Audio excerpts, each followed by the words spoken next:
Orang tua Tianxin tidak tahu aku terlahir kembali. Seperti keluarga Shang Yi, mereka memberiku tiket pesawat. Fang Yuan, kakakmu sudah bertunangan dengan tunanganmu. Jangan lagi merusak. Ayah dan ibu sudah membelikan tiket pesawat untukmu. Tinggallah di luar negeri beberapa tahun ini. Kembalilah setelah kakakmu menikah. Keluarga Shang Yi, aku juga dibujuk oleh orang tuaku untuk pergi. Tapi aku tidak rela. Patuhi perintah dan jelaskan pada tunanganmu, Bai Ningbin. Seharusnya aku yang dia cintai. Menangis dan memohon kepada orang tua untuk mengatakan yang sebenarnya. Jangan biarkan kakakku terus bersembunyi. Aku sudah menjadi alat baginya seumur hidupku.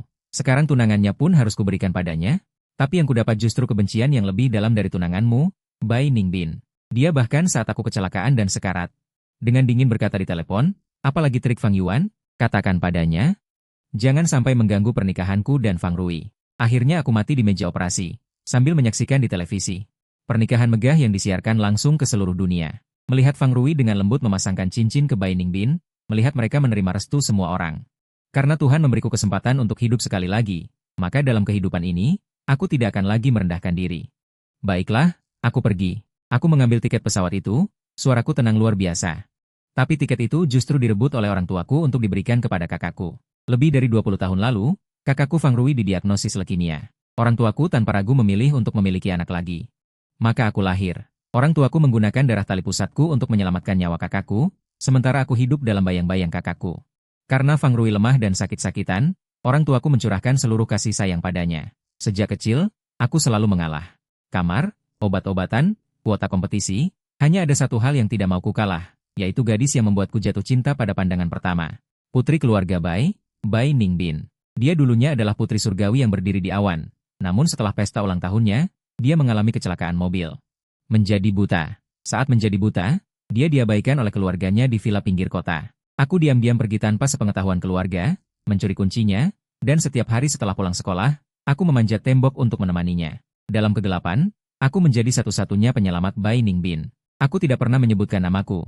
Setiap hari aku merawatnya, meskipun lelah, aku akan menempelkan tangannya yang dingin di dadaku. Malam sebelum operasi, gadis itu memegang ujung jariku dan bersumpah, setelah mataku sembuh, kamu akan menjadi orang pertama yang kulihat. Saat itu, bisakah kita bersama? Operasi ini berlangsung selama 12 jam. Tapi ketika Bai Ningbin bangun, orang pertama yang dia lihat adalah Fang Rui. Hanya karena setelah mengetahui Fang Rui juga menyukai Bai Ningbin, orang tuaku diam-diam memasukkan obat tidur ke dalam minumanku. Membuatku tertidur lelap selama sehari semalam. Setelah itu, mereka berbohong dan mengatakan bahwa Fang Rui lah yang menemaninya selama bertahun-tahun, sehingga membuat Fang Rui bersembunyi. Bai Ningbin mencurigai dan dari cinta hingga pertunangan dengan Fang Rui, mereka sangat mesra. Selama 3 tahun aku menjelaskan berkali-kali, orang yang menemaninya adalah aku, orang yang seharusnya dia cintai juga aku. Tapi dia tetap tidak percaya. Sampai aku mati, melihat kedua orang tua kandungku ini, aku merasa sangat lucu. Sebelumnya kalian berulang kali ingin aku pergi. Sekarang aku setuju, kalian malah tidak percaya. Tidakkah kalian merasa aneh? Maksud kami bukan begitu. Jika kamu bersedia pergi, tentu itu yang terbaik. Setengah bulan lagi berangkat ke Eropa. Selama waktu ini, kamu bisa berkemas. Selesaikan urusanmu. Orang tuaku takut aku akan kembali, jadi mereka menambahkan beberapa kata. Dengan gembira aku pergi. Aku berbalik kembali ke kamar, baru saja menutup pintu. Ponselku bergetar. Bai Ningbin mengirim pesan. Malam ini jam 8 datang ke Hotel Junyue kamar 1808. Aku menatap pesan itu, hanya melihatnya sedikit mengencang. Tadi malam. Saat menerima pesan ini, aku sangat gembira. Kupikir dia akhirnya mau mendengarku. Tapi ternyata, dia sengaja menyuruhku datang untuk melihatnya bercinta dengan Fang Rui agar aku putus asa. Aku menangis terseduh-seduh saat itu, sementara dia hanya berkata dingin, sudah lihat dengan jelas, aku hanya menyukai kakakmu. Memikirkannya sekarang benar-benar konyol. Aku menarik napas dalam-dalam dan membalas, baik, jam 8 malam, aku akan tiba di hotel tepat waktu. Pintu kamar 1808 tidak tertutup. Bai Ningbin memeluk Fang Rui. Kedua orang itu saling menatap penuh gairah. Hasrat membara di dalam ruangan. Melihatku berdiri di luar. Bai Ningbin tidak bisa menahan diri untuk menjerit. Fang Rui menjatuhkan tangannya, perlahan tapi pasti. Suara Bai Ningbin lembut dan menggoda. Aku sengaja memanggilnya kemari agar dia tahu aku menyukaimu. Dengan begitu, dia tidak akan punya pikiran macam-macam padaku.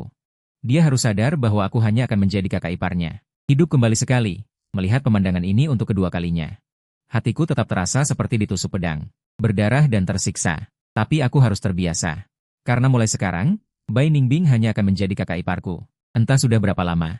Aku melepaskan cengkeraman tanganku yang penuh bekas kuku, lalu melihat Bai Ningbin yang sudah berpakaian rapi berjalan ke arahku. Sudah lihat dengan jelas? Aku hanya menyukai kakakmu. Ingat posisimu. Aku adalah kakak iparmu. Jangan lagi melakukan hal-hal yang memalukan. Wajahku tidak menunjukkan ekspresi apapun. Sudah jelas? Aku mengerti. Bai Ningbing tertegun, sepertinya tidak menyangka aku akan setenang ini.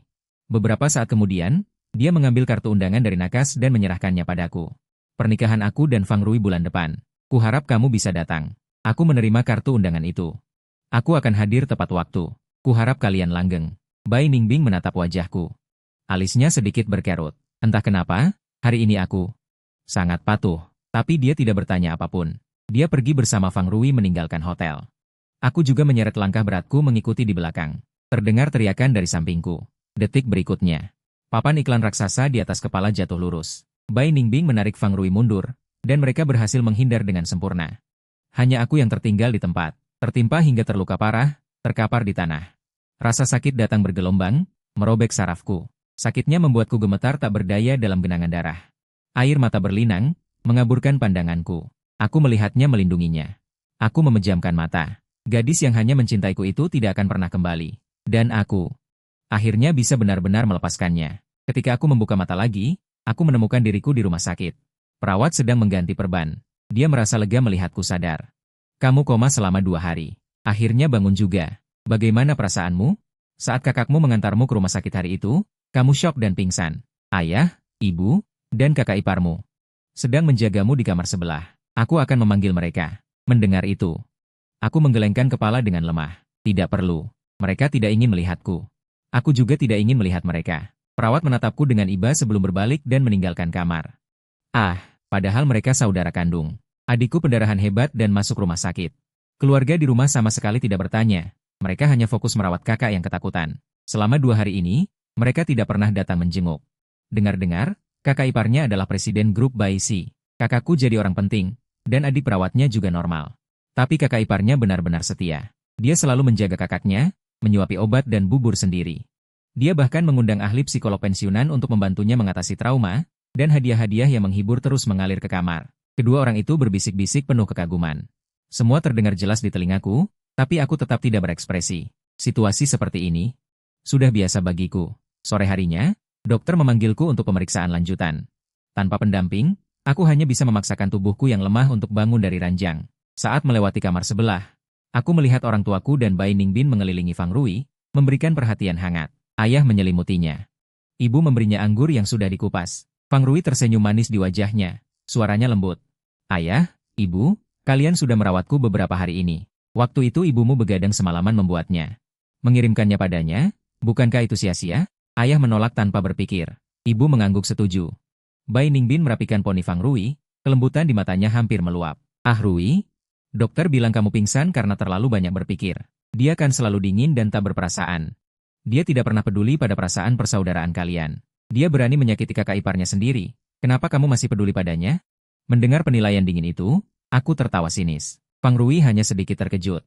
Jelas aku yang terluka parah, tapi Fang Rui justru menunjukkan kepedulian berlebih padaku di depan orang lain. Tapi begitu kami berdua saja.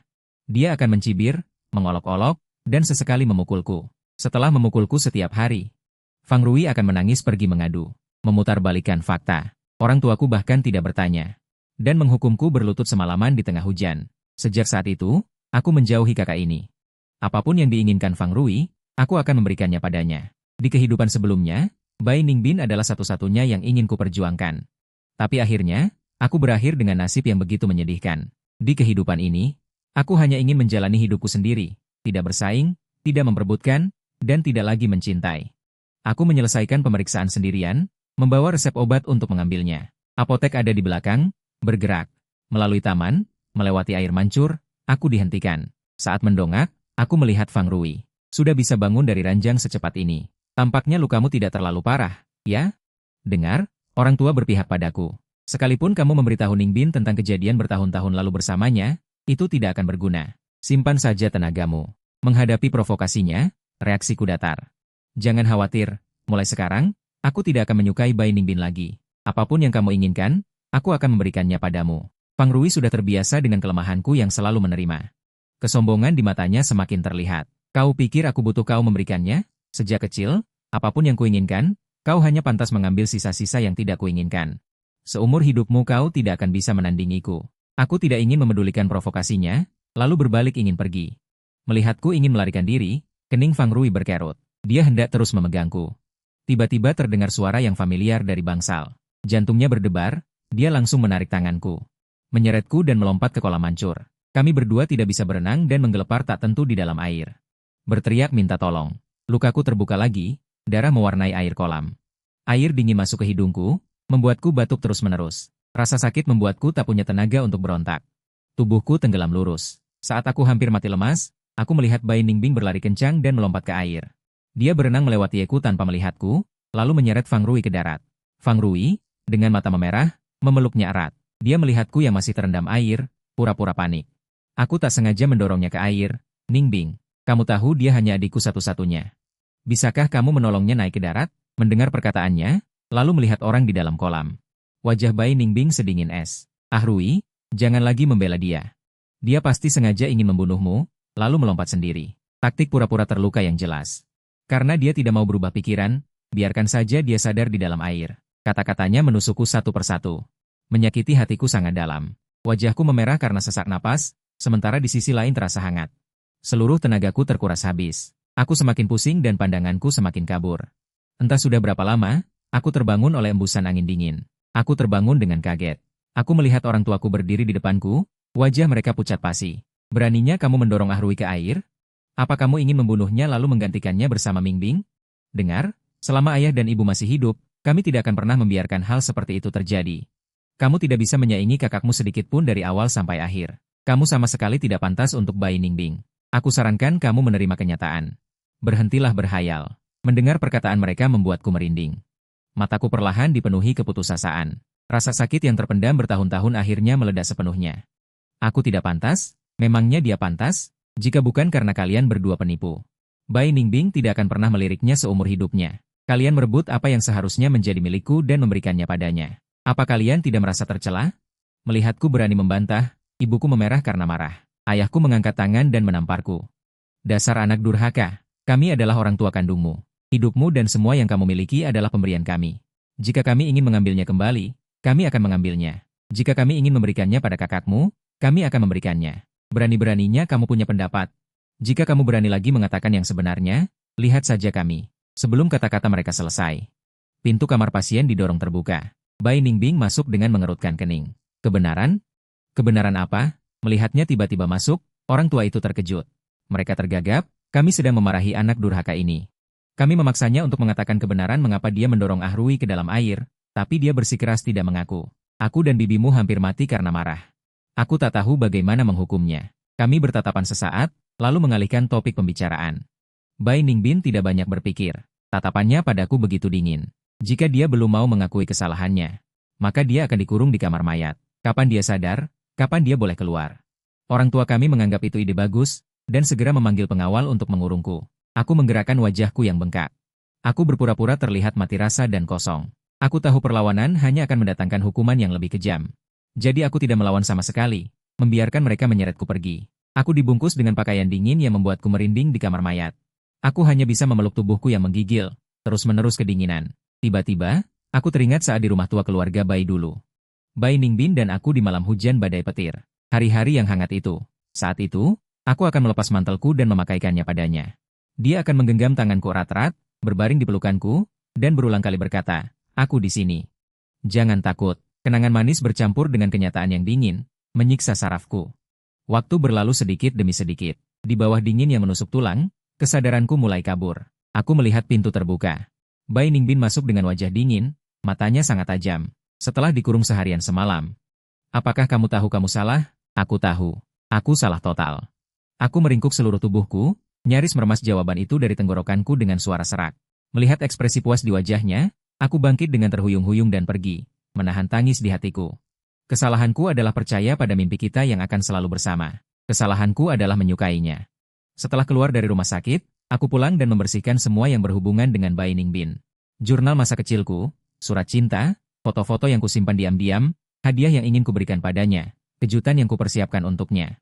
Semua ini, awalnya aku berencana untuk menceritakannya padanya setelah kami bersama. Tapi sekarang aku tahu, aku dan dia tidak akan pernah punya kesempatan lagi. Benda-benda ini juga tidak akan berguna lagi. Aku membuang semuanya. Saat berbalik, aku bertemu Bai Bingbing yang baru saja mengantar Fang Rui pulang. Dia melirik ke arah tempat sampah. Saat tatapannya jatuh padaku, dia masih terlihat acuh tak acuh. Fang Rui juga melihat barang-barang itu, dan sengaja menarik tangannya. Sambil tertawa dia berkata, Bingbing, sepertinya dia benar-benar sudah kapok kali ini, dia pasti tidak akan mengganggumu lagi. Dia bagaimanapun juga adalah adik kandungku. Jangan selalu bersikap dingin padanya. Bai Lingbing menatapku dengan tatapan dingin. Aku selalu bersikap dingin pada orang yang tidak kusukai. Aku benar-benar tidak bisa menunjukkan sikap ramah. Aku mendengarkan dengan tenang, tidak mengatakan apa-apa. Aku menarik napas dalam-dalam. Menelan emosi yang sulit diungkapkan. Aku kembali ke kamar. Keesokan harinya, adalah pesta ulang tahun Fang Rui. Di lobi, banyak tamu berkumpul, bergosip tanpa henti. Pesta ulang tahun yang diadakan Nona Bai untuk tunangannya benar-benar megah. Kudengar bunga-bunga ini. Baru saja diangkut dari Eropa pagi ini. Nanti akan ada pertunjukan kembang api selama 3 hari 3 malam. Setelan dan jam tangan yang dikenakan Tuan Fang sepertinya bernilai berkali-kali lipat. Nona Bai sendiri pergi ke Zurich untuk membelinya, demi menyenangkan hati kekasihnya. Nona Bai benar-benar mencurahkan seluruh pikirannya. Sungguh beruntung Tuan Fang bisa menikahi Nona Bai. Keluarga Fang juga turut melambung tinggi karenanya. Sayang sekali di rumah masih ada bom waktu bernama Fang Er, yang setiap hari mengincar kakak iparnya. Sungguh tak tahu malu. Benar, kau bilang mereka saudara kandung. Kenapa dia jauh tertinggal dari Tuan Fang dalam segala hal? Penampilan dan kepribadiannya memang sedikit kalah, tapi dia juga terus mengganggu Nona Bai. Bahkan moralnya pun terpelintir. Jika aku punya anak yang jadi bencana seperti itu, aku hanya ingin mengusirnya dari rumah. Tuan Fang dan Nyonya Fang masih mengaguminya. Mendengar desas-desus ini, hatiku terasa hampa. Tidak ada riak. Aku duduk di sudut seperti orang tak terlihat, tidak ingin menarik perhatian siapapun. Tak jauh dari sana, orang tua dan Bai Ningbing mengerumuni Fang Rui, seperti bintang dikelilingi para pengagum. Melihat pemandangan mereka yang bahagia, aku teringat ulang tahunku di masa lalu. Fang Rui selalu mencari alasan untuk membawa pergi orang tua. Meninggalkanku sendirian di rumah meniup lilin dan merayakan sendiri. Bertahun-tahun bersama Bai Ningbing, dia menemaniku membuat permohonan dan makan kue. Aku akan menerima hadiah darinya. Kukira aku tidak akan pernah kesepian lagi. Tapi kehangatan dan perhatian yang pernah kumiliki sebentar itu. Sekarang semuanya telah dirampas sepenuhnya. Dalam suasana yang ramai dan meriah, Fang Rui sedang meniup lilin ulang tahunnya. Semua orang memberi hadiah. Dia membukanya satu persatu, dari jam tangan mewah hingga berbagai setelan mahal. Senyum di wajahnya tak pernah berhenti. 2 hadiah terakhir adalah dari orang tua dan Bai Ningbing. Akhirnya, pengumuman itu menimbulkan kehebohan. Nyonya dan aku telah berpikir panjang untuk menjadikan Arui sebagai pewaris Fang Group, mewarisi semua aset keluarga Fang. Hadiahku untuk Arui adalah 50% saham Bai Group dan cincin kawin warisan keluarga Bai. Nenek pernah memberitahuku bahwa pasangan yang memakai cincin ini pasti akan saling mencintai. Menua bersama. Arui, kaulah satu-satunya pria yang ingin kunikahi seumur hidupku. Terima kasih sudah mau menikahiku. Di bawah tatapan semua orang, Fang Rui secara pribadi memasangkan cincin itu pada Bai Ningbing. Dia menciumnya. Seluruh aula seketika dipenuhi sorak-sorai. Semua orang bertepuk tangan dan berteriak. Memberikan ucapan selamat. Aku mengamati dari kejauhan, hatiku terasa sesak dan tertekan. Aku mencubit telapak tanganku dengan kuat, ingin pergi, tapi Fang Rui memanggilku. Fang Yuan, mana hadiahmu? Kapan kau akan memberikannya padaku? Seketika, semua mata tertuju padaku. Aku menghentikan langkahku, mengeluarkan hadiah yang sudah kupersiapkan sejak lama, dan memberikannya.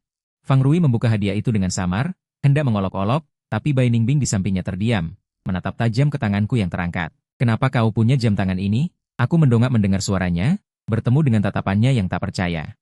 Aku menyentuh jam tangan itu. Saat Bai Ningbing buta, aku tahu dia tidak bisa melihat.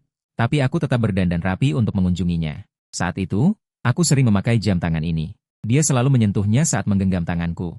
Dia akan bertanya permata apa saja yang terukir di jam tangan itu. Melihatku diam, Bai Ningbing tiba-tiba menarik tanganku. Dengan marah, dia berkata, "Kenapa jam tangan ini ada padamu? Siapa kau sebenarnya?" Aku tidak menyangka Bai Ningbing tidak mengenaliku. Tapi dia mengenali jam tangan ini. Perasaan rumit bercampur aduk di hatiku. Aku hendak berbicara. Tapi Fang Rui memotongku. Fang Yuan, kau mengambilnya tanpa izinku. Kenapa kau mengambil jam tanganku? Setelah berbicara, Fang Rui berjalan mendekat untuk merebut jam tangan itu. Kekuatannya begitu besar hingga menggores beberapa luka berdarah di punggung tanganku. Aku mendesah kesakitan dan berusaha menarik tanganku. Dia malah memanfaatkan itu untuk jatuh ke belakang. Melihat ini, wajah Bai Ningbing berubah drastis. Aku secara naluriah meraih Fang Rui dan menatap matanya yang dingin dan tak bernyawa. Ternyata begini. Aku pikir kamu mencuri jam tangan Fang Rui. Dan ketika kamu ketahuan, kamu bahkan menjadi marah dan menyerang Fang Rui. Fang Yuan, kamu benar-benar menjijikan. Melihat dia bahkan tidak memberiku kesempatan untuk menjelaskan dan langsung percaya kata-kata Fang Rui, aku merasa dingin. Ketika aku mengangkat tanganku yang terbaring, nadaku dipenuhi keputusasaan dan rasa sakit yang tak bisa disembunyikan. Jika kamu ingat jam tangan ini, bukankah kamu akan memperhatikan bahwa ayah dan ibumu belum pernah melihat Fang Rui memakai jam tangan ini sebelumnya? Karena dia sama sekali tidak tahu tentang keberadaan jam tangan ini. Dan sama sekali bukan dia yang kamu pikirkan. Aku belum selesai mengucapkan kata-kata yang menyalahkan diri sendiri, ketika ayahku menamparku. Duniaku menjadi gelap, tubuhku tak terkendali jatuh ke arah lemari anggur. Ratusan botol anggur berjatuhan menimpaku. Membuatku berlumuran darah. Aku jatuh dengan keras ke tanah, tubuhku dipenuhi luka dan darah segar.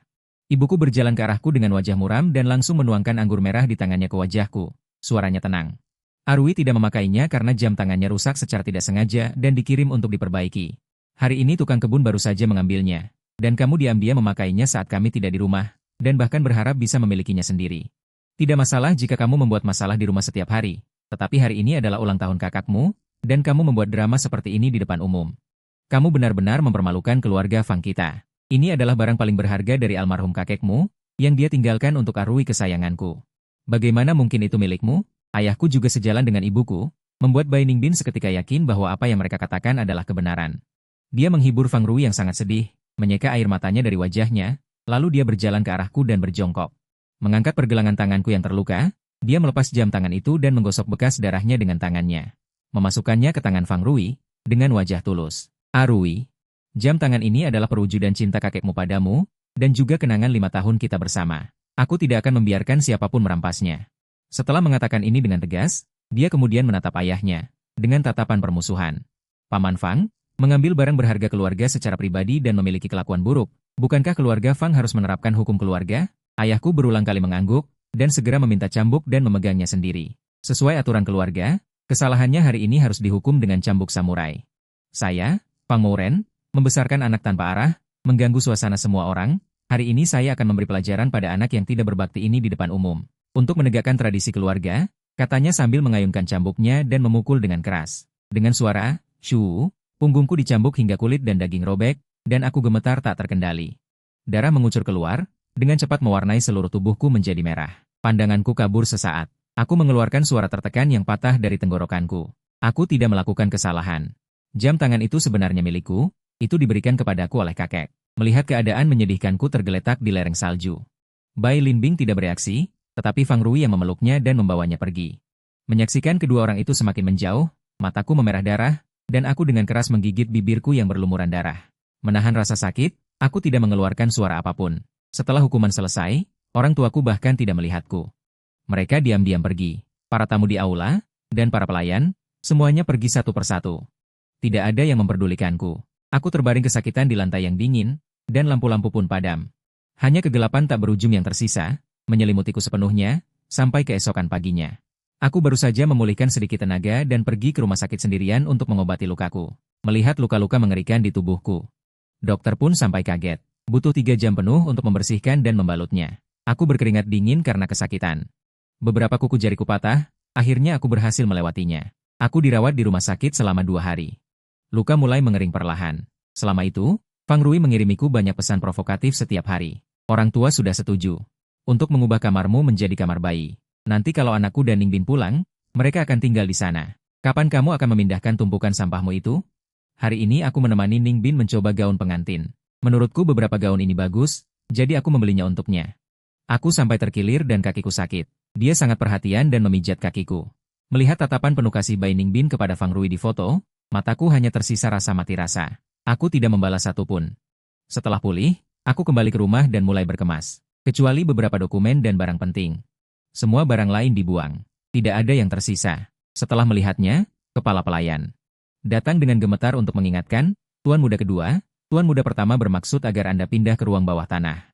Meskipun pencahayaannya kurang baik, ruangannya cukup luas. Anda tidak perlu membuang barang-barang ini. Aku melihat ke ruangan yang kosong dan berkata dengan datar, tidak perlu. Barang-barang ini tidak akan terpakai, buang saja semuanya. Aku akan segera pergi ke luar negeri. Aku tidak akan kembali lagi. Kepala pelayan tertegun, sedikit keheranan melintas di matanya. Anda pergi dan tidak akan kembali lagi? Sebelum kalimat itu selesai, Bai Ningbin mendorong pintu ruang depan dan masuk. Siapa yang pergi dan tidak kembali? Saat kepala pelayan hendak menjawab, Fang Rui keluar dari kamar tidur. Ningbing, kenapa kamu datang sepagi ini? Aku belum selesai berkemas. Bai Ningbing mengabaikannya. Dia berjalan ke arah Fang Rui dan menarik tangannya. Tidak apa-apa, kamu bersiaplah perlahan. Aku bisa menunggumu. Aku tidak bisa mengikat dasi kupu-kupu ini dengan baik. Kamu punya tangan yang cekatan. Bantu aku mengikatnya. Keduanya tertawa dan kembali ke kamar, menutup pintu. Aku menarik kembali pandanganku dan tanpa berkata apa-apa menutup koper yang sudah dikemas. Sepanjang hari berikutnya, Bai Ningbing dan Fang Rui sangat dekat. Dia akan memasak sarapan untuknya secara pribadi. Dia akan memeluknya, menariknya ke balkon untuk berpelukan, dan sengaja menempelkan lipstiknya di kerah bajunya. Kebaikan yang tak terungkap di sudut matanya. Para pelayan di rumah berbisik-bisik membicarakan mereka. Tuan muda besar dan Nona Bai benar-benar mesra. Meskipun belum menikah, mereka sudah seperti pasangan pengantin baru. Mereka tidak bisa terpisahkan. Tuan muda besar tumbuh dimanjakan sejak kecil, tetapi tidak menjadi pribadi yang buruk. Setelah menikahi Nona Bai, dia mungkin akan semakin dimanjakan dan tak terkendali. Benar-benar beruntung ya? Aduh, kasihan tuan muda kedua. Sejak kecil dia sudah terabaikan oleh keluarga, dan sekarang setelah dia akhirnya menyukai seseorang, ternyata itu adalah kakak iparnya. Padahal mereka saudara kandung, kenapa nasibnya begitu sial? Aku mendengar keluh kesah mereka dari balik pintu. Aku menunduk. Dulu aku sering bertanya pada Tuhan berkali-kali, mengapa ini terjadi padaku? Tapi setelah mati sekali, aku mengerti sebuah kebenaran. Apa yang harus aku rebut? Bukanlah milikku. Begitu pula dengan kasih sayang keluarga dan cinta. Jadi aku tidak lagi terikat, hanya ingin melepaskan diri dan tidak pernah lagi terperosok dalam lumpur ini. Saat makan malam, ada yang memberitahu bahwa orang tua sudah memesan tempat di Hotel Half Mountain, agar mereka makan di luar. Aku awalnya ingin mencari alasan, tapi Fang Rui langsung menarikku ke kursi belakang. Sepanjang jalan, apapun yang dikatakan Fang Rui, Bai Ningbing akan segera menanggapinya. Ningbing, setelah kita menikah, maukah kita pergi berlibur ke Eropa? Kita akan melihat laser, melihat peragaan busana. Saat itu aku akan mengambil banyak foto untukmu. Aku akan menjadikan ponselmu, komputermu, dan tabletmu diatur dengan foto selfie kita. Tidak boleh sama, oke? Nanti aku akan mencari beberapa fotografer untuk mendalami teknik memotret. Pasti akan memotret saat-saat paling bahagia kita. Aku akan mencetaknya dan menggantungnya di seluruh kantor dan ruang kerja. Jadi kalau aku merindukanmu, cukup mendongak dan aku bisa melihatmu. Kalau begitu, katakan dan lakukan. Nanti kalau kita punya bayi, kita bisa melihat album foto bersama untuk mengenang masa lalu. Kalau laki-laki, tentu saja dia akan tumbuh sepertiku, tinggi dan tampan. Kalau perempuan, lebih baik mirip kamu. Mereka berdua mengobrol dengan asyik, seolah melupakan keberadaanku. Aku menatap pemandangan di luar jendela dengan lekat, tanpa bersuara. Pada hari Bai Ningbing menjalani operasi pemulihan penglihatan, aku tertidur karena obat penenang, dan bermimpi. Dalam mimpi, orang pertama yang dia lihat setelah bangun adalah aku. Dan setelah itu dia tidak akan memandang siapapun lagi. Dia akan selalu menemaniku, menyiapkan banyak kejutan, dan mengajakku berkencan. Menikmati dunia yang indah ini. Aku akan berlutut dan melamarnya dengan tulus, dan akan menggandeng tangannya memasuki pelaminan. Aku akan memeluknya dan anak-anak kita untuk foto keluarga. Dalam mimpi itu, aku mendapatkan seseorang yang benar-benar mencintaiku, memiliki keluarga kecilku sendiri. Sayangnya, setelah mimpi itu berakhir, semuanya sirna seperti abu. Aku berjuang sekuat tenaga. Namun akhirnya berakhir dengan kematian yang tragis. Tiba-tiba, suara gesekan rem mendadak membangunkanku. Aku mendongak mendengar suara itu dan melihat sebuah mobil sport, diduga remnya blong, melaju lurus ke arah kami. Dengan suara benturan keras, seluruh mobil terlempar ke jembatan. Tubuhku rasanya hancur. Dahiku, lengan, dan kakiku berdarah. Rasa sakit yang luar biasa melanda, aku merasa seluruh tubuhku seolah akan terkoyak, terlalu sakit untuk bernapas. Membuka mata yang berlumuran darah, aku melihat Fang Rui keluar dari mobil sambil menggendong Bai Ningbing yang gemetar. Kedua pintu mobil sangat penyok. Bagasi belakang juga terbakar hebat. Aku menggigit bibirku, memaksa diriku untuk sadar. Menyeret tubuhku yang terluka, aku merangkak keluar. Setiap gerakan, darah menetes. Mewarnai jalanan. Aku merangkak keluar dari mobil dengan susah payah, baru saja bergerak sedikit, aku mendengar suara ledakan di belakangku. Api berkobar menerangi langit. Aku terlempar ke tanah karena terkejut, melihat mobil yang baru saja meledak. Darah di tubuhku membeku. Aku tidak berani membayangkan jika aku terlambat sedetik saja. Atau jika aku pingsan karena benturan, apakah aku akan tewas dalam kecelakaan mobil itu? Sejak bahaya terjadi hingga aku berhasil menyelamatkan diri. 5 menit berlalu. Bai Ningbing bahkan tidak melirikku sekalipun, meskipun Fang Rui sudah aman. Dia bahkan tidak terpikir untuk menoleh dan menyelamatkanku. Melihat Fang Rui memeluknya dan menghiburnya dengan lembut, aku menyunggingkan senyum yang lelah dan getir. Seluruh tenagaku terkuras. Kelopak mataku terasa berat seolah diisi timah. Aku mendengus pelan. Aku mendengar suara sirena ambulans dan percakapan para perawat. Tuan muda kedua Fang terluka parah.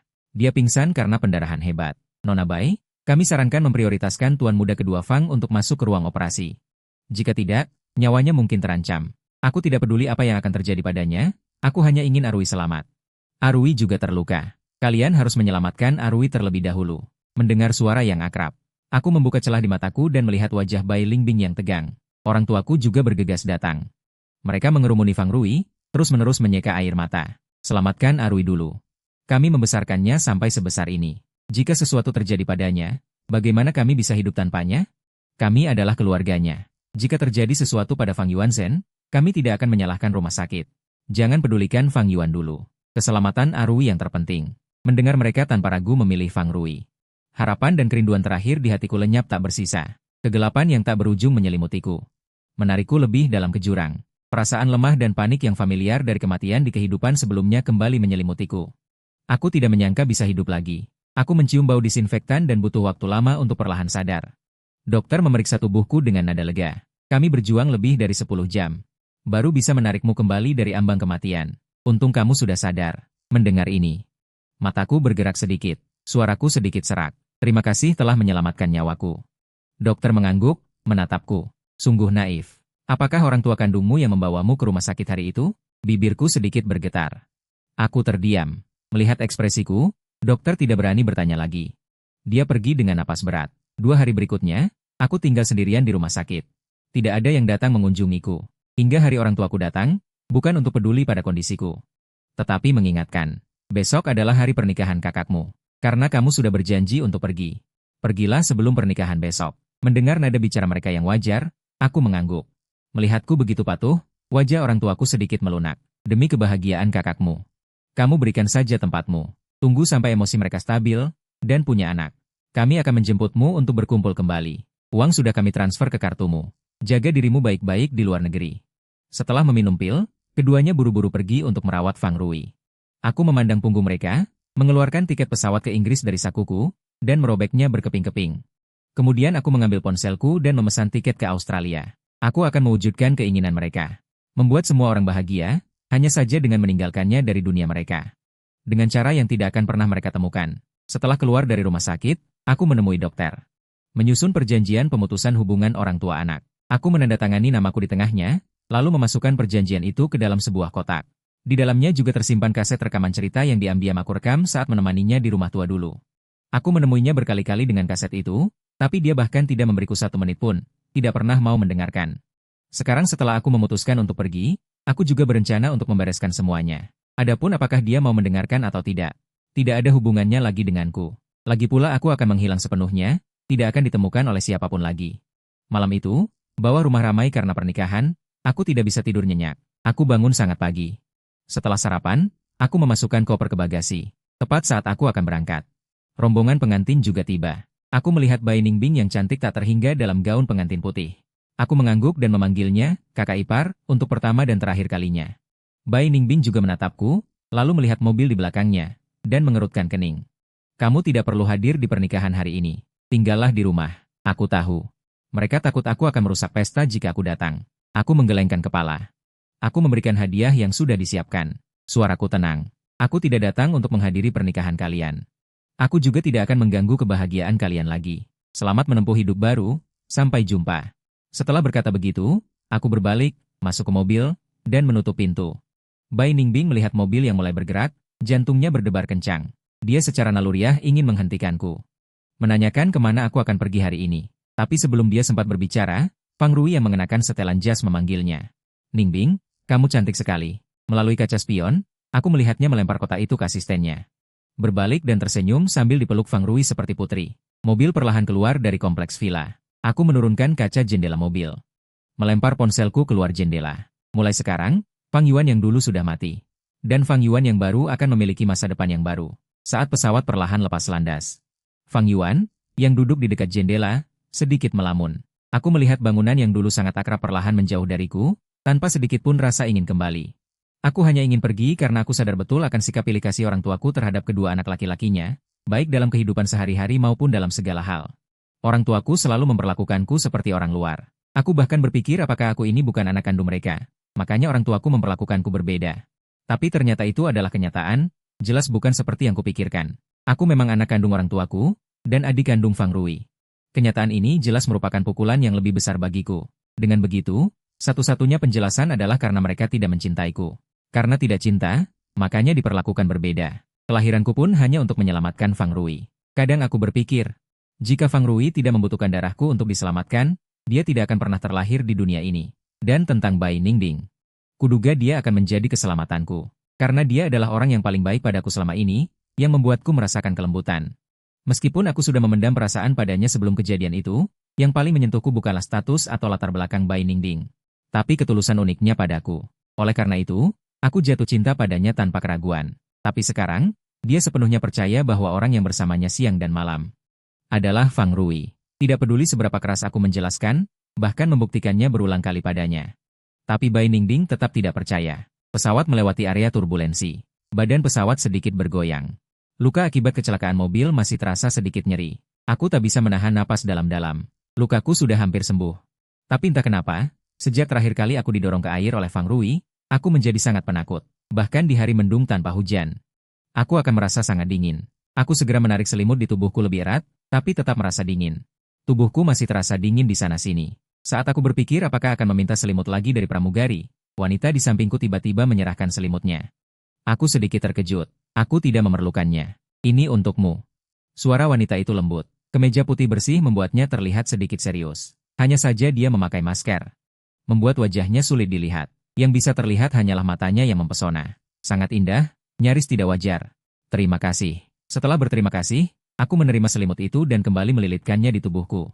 Seketika terasa jauh lebih baik. Sampai-sampai Fang Rui, yang kurang tidur, merasa sedikit mengantuk. Para wanita dan pria yang terhormat, harap perhatian. Pesawat kita diperkirakan akan tiba di Bandara Internasional Sydney dalam 30 menit. Kelembaban di darat Sydney adalah 22 derajat Celcius, 71%. Kelembaban rendah. Suara siaran yang jelas terdengar berulang kali. Baru saat itulah aku perlahan terbangun. Terkejut menyadari aku telah tidur hampir 2 jam. Pinggang dan kakiku terasa sedikit pegal. Setengah jam kemudian, setelah mengambil koper, aku mengeluarkan ponsel dan melihat waktu di layar. Ternyata lebih awal dari waktu kedatangan yang dijadwalkan. Melihat halaman pesan yang kosong, aku sudah terbiasa. Sekalipun aku menghilang suatu hari nanti, mungkin tidak akan ada yang peduli nasibku. Karena aku sudah pindah ke tempat baru, aku tidak ingin ada kaitan lagi dengan masa lalu. Baik itu orang maupun barang. Aku sudah melupakannya. Melihat bangunan asing di sekitarku, orang-orang dari berbagai warna kulit, dan tatapan ramah yang mereka arahkan padaku, aku merasa sangat bersemangat. Tempat ini sangat berbeda dari jalanan tempatku tumbuh dewasa. Tapi aku tidak merasa takut, malah penuh harapan untuk kehidupanku di masa depan. Aku mendorong koper ke samping, dan menentukan lokasi yang diberikan pemilik. Ternyata tidak terlalu jauh. Tapi karena membawa barang, naik taksi paling nyaman. Jadi aku membuka aplikasi taksi. Aku memesan taksi cepat terdekat. Meskipun harganya agak mahal, tapi seluruh tubuhku terasa lelah sekarang. Aku hanya ingin segera beristirahat. Sopir datang dengan cepat. Kurang dari 5 menit, dia sudah menjemputku di pinggir jalan. Kulihat sopir itu wajahnya berkerut, tangan kanannya memegang bunga-bunga cerah. Ia turun dan mengambil barang-barangku tanpa berkata-kata. Merasakan kegelisahanku, sopir itu menoleh dengan santai dan bertanya, "Apakah Anda orang Korea?"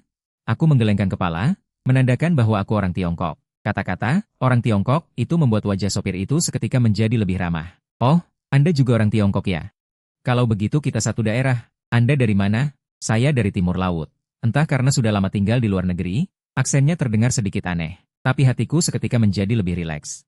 Pertemuan tak disengaja ini, sebuah takdir yang kukuh. "Saya dari Shanghai," jawabku sambil tersenyum. Setelah membuka percakapan, kami pun berbincang bolak-balik. Aku mengetahui bahwa sopir itu datang ke Australia demi pacarnya. Sebelumnya, ia memiliki kedai minuman sendiri di Tiongkok. Tapi karena pajak di sini lebih tinggi, ditambah biaya membuka kedai yang tidak sedikit, maka sopir itu pun mulai menjadi sopir taksi online untuk mengumpulkan uang, berharap kelak bisa membuka kembali kedainya. Sambil menunggu lampu merah, ia bahkan membuka dompetnya dan menunjukkannya padaku. Kulihat kami berdua berfoto saling merapat dengan wajah bahagia. Saat membicarakan pacarnya, wajahnya seketika menjadi bersemangat. "Kalau Anda, kenapa Anda datang ke Australia? Kondisi ekonomi orang Shanghai seharusnya bagus." Saat ditanya alasan kedatanganku ke Australia, aku terdiam sejenak. Tak mungkin kukatakan aku ingin kabur dari keluarga asalku. Itu terlalu sulit diucapkan. Karena pekerjaan. Aku mendapatkan tawaran pekerjaan yang cukup baik. Setelah berpikir panjang, barulah aku memberikan alasan itu. Memang benar, kalau kesempatannya lebih baik di sini, datang ke sini juga bagus. Sambil mengemudi, sopir itu membenarkan pilihanku. Aku mengangguk, tidak berkata apa-apa lagi. Sepanjang jalan, sopir itu seolah membuka percakapan. Ia mulai memperkenalkan adat istiadat setempat dan beberapa restoran khas. Aku mencatat semuanya. Saat tiba di apartemen, selain membayar biaya platform secara online, aku juga memberikan uang tunai yang baru ditukar sebagai tip. Tidak perlu. Kita sesama orang Tiongkok, jangan sungkan begitu. Sopir itu meletakkan barang bawaanku, lalu pergi dengan gaya. Hatiku merasa hangat. Aku berjalan sesuai alamat ke gedung apartemenku. Seorang ibu pemilik apartemen dengan rambut keriting keemasan sudah menungguku sejak lama. Ia menyerahkan kunci kepadaku, lalu memberikan beberapa catatan penting sebelum pergi. Saat aku tersadar, ia sudah pergi. Saat menaiki tangga, sebuah sosok yang agak familiar muncul di tikungan. Belum sempat terlihat jelas, sosok itu menghilang lagi. Aku menggelengkan kepala, mengira aku kurang tidur. Kamarnya tidak besar, tapi peralatannya cukup lengkap. Di dalam kamar ada balkon kecil. Sinar matahari masuk melalui balkon ke dalam ruangan. Terasa sangat hangat. Yang terpenting, ada dapur kecil di luar. Aku sangat puas. Aku tidak tertarik dengan makanan ala barat. Terutama soal makanan, aku sangat tidak suka. Sekarang aku punya dapur untuk memasak, tentu saja itu yang terbaik. Ditambah lagi orang tuaku tidak terlalu perhatian padaku, jadi kebanyakan aku belajar memasak sendiri. Sekarang aku punya fasilitas untuk memasak, tentu saja aku senang. Aku membersihkan kamar sebentar, lalu membuka koperku. Setelah mengeluarkan semua pakaian, aku memasukkannya kembali ke lemari. Lalu aku mengeluarkan semua barang-barang pribadiku satu persatu. Melihat kamar yang sudah kutata. Akhirnya aku puas dan naik ranjang. Tidur di pesawat benar-benar tidak nyaman. Saat aku bangun lagi, sudah jam 2 siang. Melihat kamarku yang baru, aku masih merasa sedikit tidak terbiasa. Aku butuh semenit untuk menyadari bahwa aku benar-benar sudah sampai di Australia. Di bulan Februari, Sydney sedang musim panas. Aku mencari kaos yang sejuk untuk berganti pakaian dan keluar. Berbeda dengan kebiasaanku keluar dengan rapi di dalam negeri, saat ini aku lebih ingin menikmati matahari di luar. Aku berencana mencari restoran untuk makan dulu. Kemudian membeli beberapa bahan makanan untuk dibawa pulang. Tiba-tiba, aroma harum menyeruak ke hidungku. Selera makanku seketika terangsang kembali. Secara naluriah aku mengikuti aroma itu ke sebuah restoran. Ternyata spesialisasi toko itu adalah steak. Aku memesan steak spesial. Dan secara khusus meminta agar tidak diberi saus jamur yang biasa. Setelah steak diantar, aku tak sabar untuk mencicipinya. Dagingnya ternyata empuk dan sangat enak. Aku makan sampai puas. Saat aku bersiap untuk membayar, aku baru teringat bahwa uang tunai dan kartu kreditku ada di saku pakaian lain. Aku benar-benar lupa saat berganti kaos. Dalam keadaan bingung, sesosok tangan menyodorkan kartu banknya, menawarkan untuk membayarkan tagihanku. Aku sedikit terkejut. Mengikuti arah pandangku, aku melihat wanita yang kutemui di bandara tadi. Baru saat itulah, aku melihat wajahnya dengan jelas. Pipinya yang tinggi, tulang pipi dan hidungnya yang menonjol pas sekali. Memberinya aura yang sedikit anggun. Aku berulang kali mengucapkan terima kasih. Bagaimana aku bisa mengembalikannya padamu? Tidak perlu. Aku punya kartu cadangan. Ucap wanita itu sambil mengangkat kartu emas di tangannya. Bahasa Mandarinnya yang fasih membuatku terkejut, karena penampilannya tidak terlihat seperti orang yang bisa berbahasa Mandarin. Tapi harga makanan ini cukup mahal. Aku pasti harus mengembalikannya. Tidak bisa, aku tetap harus mengembalikannya padamu. Aku tanpa sadar berucap. Wanita itu sedikit berbalik dan tiba-tiba berkata dengan genit, kalau begitu, lain kali traktir aku es krim. Yang di depan apartemen itu. Aku terpaku di tempat. Baru saat itulah aku teringat. Orang yang kulihat di tangga apartemen itu pasti dia. Aku tidak salah lihat. Baiklah, lain kali aku akan mentraktirmu es krim. Setelah wanita itu pergi, aku baru sadar bahwa aku belum sempat menanyakan namanya. Hatiku tanpa sadar merasa sedikit canggung. Mengingat aku telah mengambil keuntungan sebesar ini dari orang lain. Setelah kembali ke apartemen, aku mengambil uang tunai. Turun lagi untuk membeli beberapa bahan makanan dan menyimpannya di kulkas. Melihat kulkas yang penuh, aku seketika merasa aman. Ponselku tiba-tiba berdering. Aku membukanya dan melihat ada beberapa foto yang dikirim Fang Rui melalui email. Di foto itu ada Bai Ningbing, mengenakan gaun duyung putih panjang, tersenyum manis ke arah kamera. Dan di belakangnya ada Fang Rui yang penuh kasih sayang. Keduanya tampak manis seperti pengantin baru. Sisa fotonya adalah cincin berlian dan yang lainnya. Adalah foto mereka berdua bersama orang tua. Tanganku yang memegang ponsel mengencang. Aku tahu betul tujuan Fang Rui. Dia hanya ingin membuktikan padaku bahwa Bai Ningbing sekarang sepenuhnya untuknya. Di bawah foto itu ada beberapa pesan. Ini gaun pengantin pilihan terakhirku untuk Ningbing. Bukankah sangat cantik? Dulu saat memilih gaun, dia suka yang lain. Tapi aku bilang yang ini lebih menonjolkan lekuk pinggang Ningbing. Untungnya aku beli keduanya. Cincin berlian juga. Dia bilang tidak perlu sebesar ini karena dia tidak terlalu sering memakainya. Tapi aku bersikeras membelikannya. Seharusnya aku mengundangmu ke pernikahan ini tapi Ningbing tidak mau. Dia bilang di hari baik seperti ini, dia tidak mau melihatmu. Orang tua kami juga bilang kedatanganmu akan membuat masalah, jadi kami memutuskan untuk tidak mengundangmu. Sekarang kami hampir menikah. Sudah waktunya kamu melepaskan perasaanmu. Aku tidak peduli tentang masa lalu antara kamu dan Ningbing, Tapi mulai sekarang, camkan baik-baik. Hanya aku yang boleh menemaninya. Ningbing hanya bisa menjadi kakak iparmu. Aku melihat kata-kata ini. Bahkan bisa membayangkan nada dan ekspresi Fang Rui saat mengatakan ini. Aku tidak membalas, hanya menutup halaman itu dalam diam.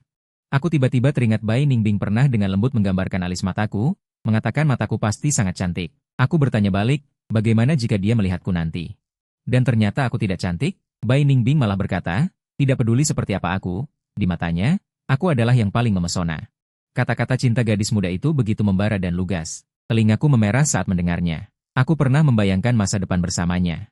Bahkan membayangkan mungkin akan menikah dengannya dan memiliki keluarga yang bahagia. Meskipun hatiku sudah lama melupakan Bai Ningbing, melihat foto-foto ini, hatiku masih terasa sedikit nyeri. Tapi masa lalu sudah berlalu. Aku tidak akan punya harapan lagi. Saat pernikahan hampir dimulai, seorang anak laki-laki yang membawa jus anggur tiba-tiba berlari ke aula dan menabrak Fang Rui. Jus anggur merah keunguan itu langsung menodai sebagian besar tuksedonya. Dia tidak bisa menahan diri untuk berteriak, pakaianku. Anak nakal mana ini? Siapa yang membiarkannya masuk? Cepat bawa dia pergi. Mendengar keributan itu, Bai Ningbing mendekat. Melihat ketidaksabaran di wajah Fang Rui, langkahnya langsung terhenti di tempat.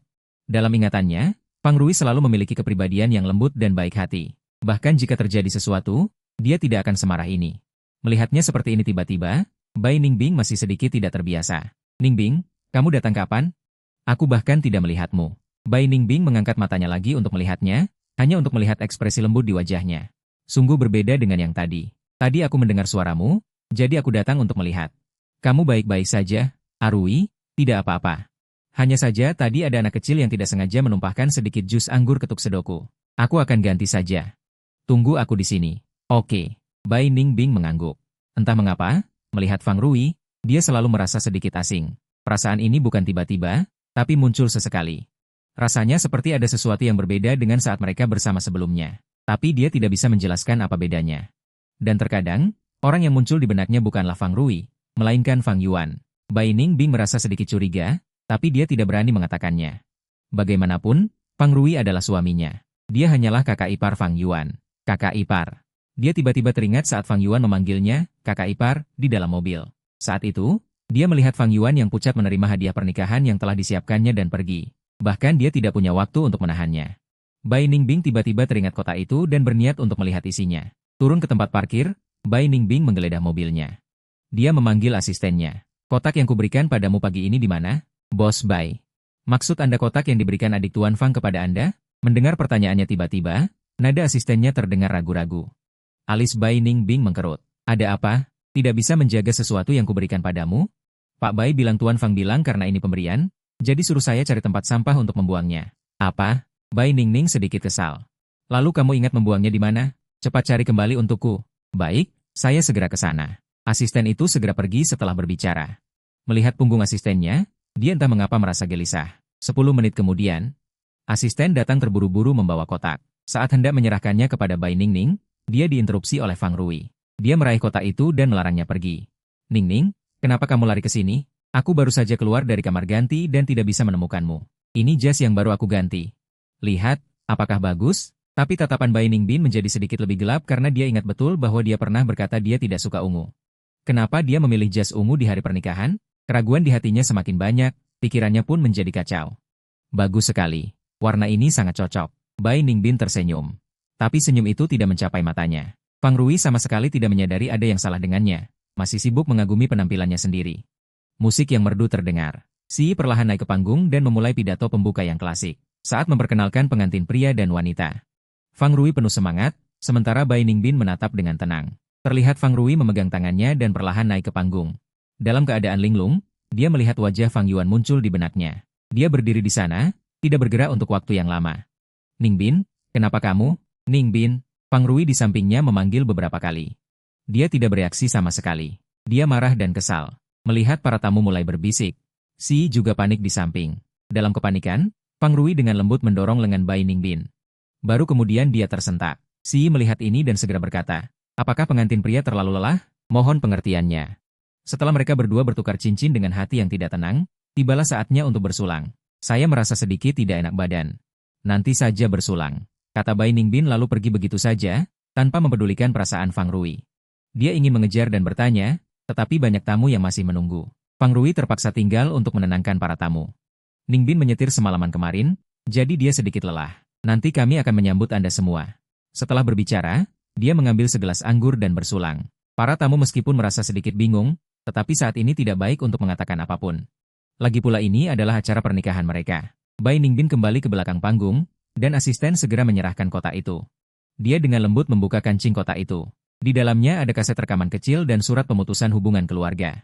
Melihat 3 kata yang ditulis dengan tergesa-gesa dan kuat di atasnya, dia secara naluriah menahan napas. Apakah Fang Yuan memiliki hubungan yang buruk dengan keluarganya? Mengapa dia secara sukarela memutuskan hubungan keluarga? Tapi melihat betapa perhatiannya orang tua kepada Fang Rui, Bai Ningbing tidak bisa mengerti. Jari-jarinya meluncur di kaset. Bai Ningbing menyadari kaset ini agak aneh. Sepertinya Fang Yuan pernah membawanya kepadanya dan memintanya untuk mendengarkan. Saat dia memberikannya padanya, Bai Ningbing punya dorongan untuk mendengarkannya. Dia menemukan sebuah komputer. Dia memasukkan kaset ke dalam komputer. Setelah suara elektronik yang bising terdengar, seorang wanita mulai bercerita. Suara wanita yang merdu itu membuat hatinya bergetar. Karena narator dalam rekaman itu tidak lain adalah dirinya sendiri. Ini adalah cerita yang pernah diceritakan Bai Ningbin kepada Fang Rui saat dia buta. Kenapa Fang Yuan punya ini? Mungkinkah orang yang menemaninya bukanlah Fang Rui, melainkan Fang Yuan? Atau apakah dia mencuri barang Fang Rui lagi? Bai Ningbin segera mengeluarkan teleponnya, berusaha menelepon Fang Yuan untuk menanyakannya, tapi tidak bisa terhubung sama sekali. Jadi, dia mengambil kaset itu dan berniat menemui Fang Rui untuk menanyakannya. Jika dia bersikeras bahwa dia adalah orang itu, maka dia pasti tahu sesuatu. Bai Ningbin menarik Fang Rui yang sedang diam ke belakang panggung. Rui, apakah kamu benar-benar orang yang selalu bersamaku? Dia sangat kuat, tangan Fang Rui tidak bisa lepas. Ningbin, ada apa? Kenapa kamu tiba-tiba bertanya seperti itu? Tentu saja aku yang bersamamu. Siapa lagi yang mencintaimu sebesar aku? Ada apa denganmu? Kamu tampak linglung seharian ini. Nada bicaranya sedikit tidak sabar. Kalau begitu, apakah kamu ingat cerita yang kuceritakan padamu? Bai Ningbin bertanya dengan suara rendah. Ingat? Tentu saja aku ingat. Hanya saja sudah terlalu lama.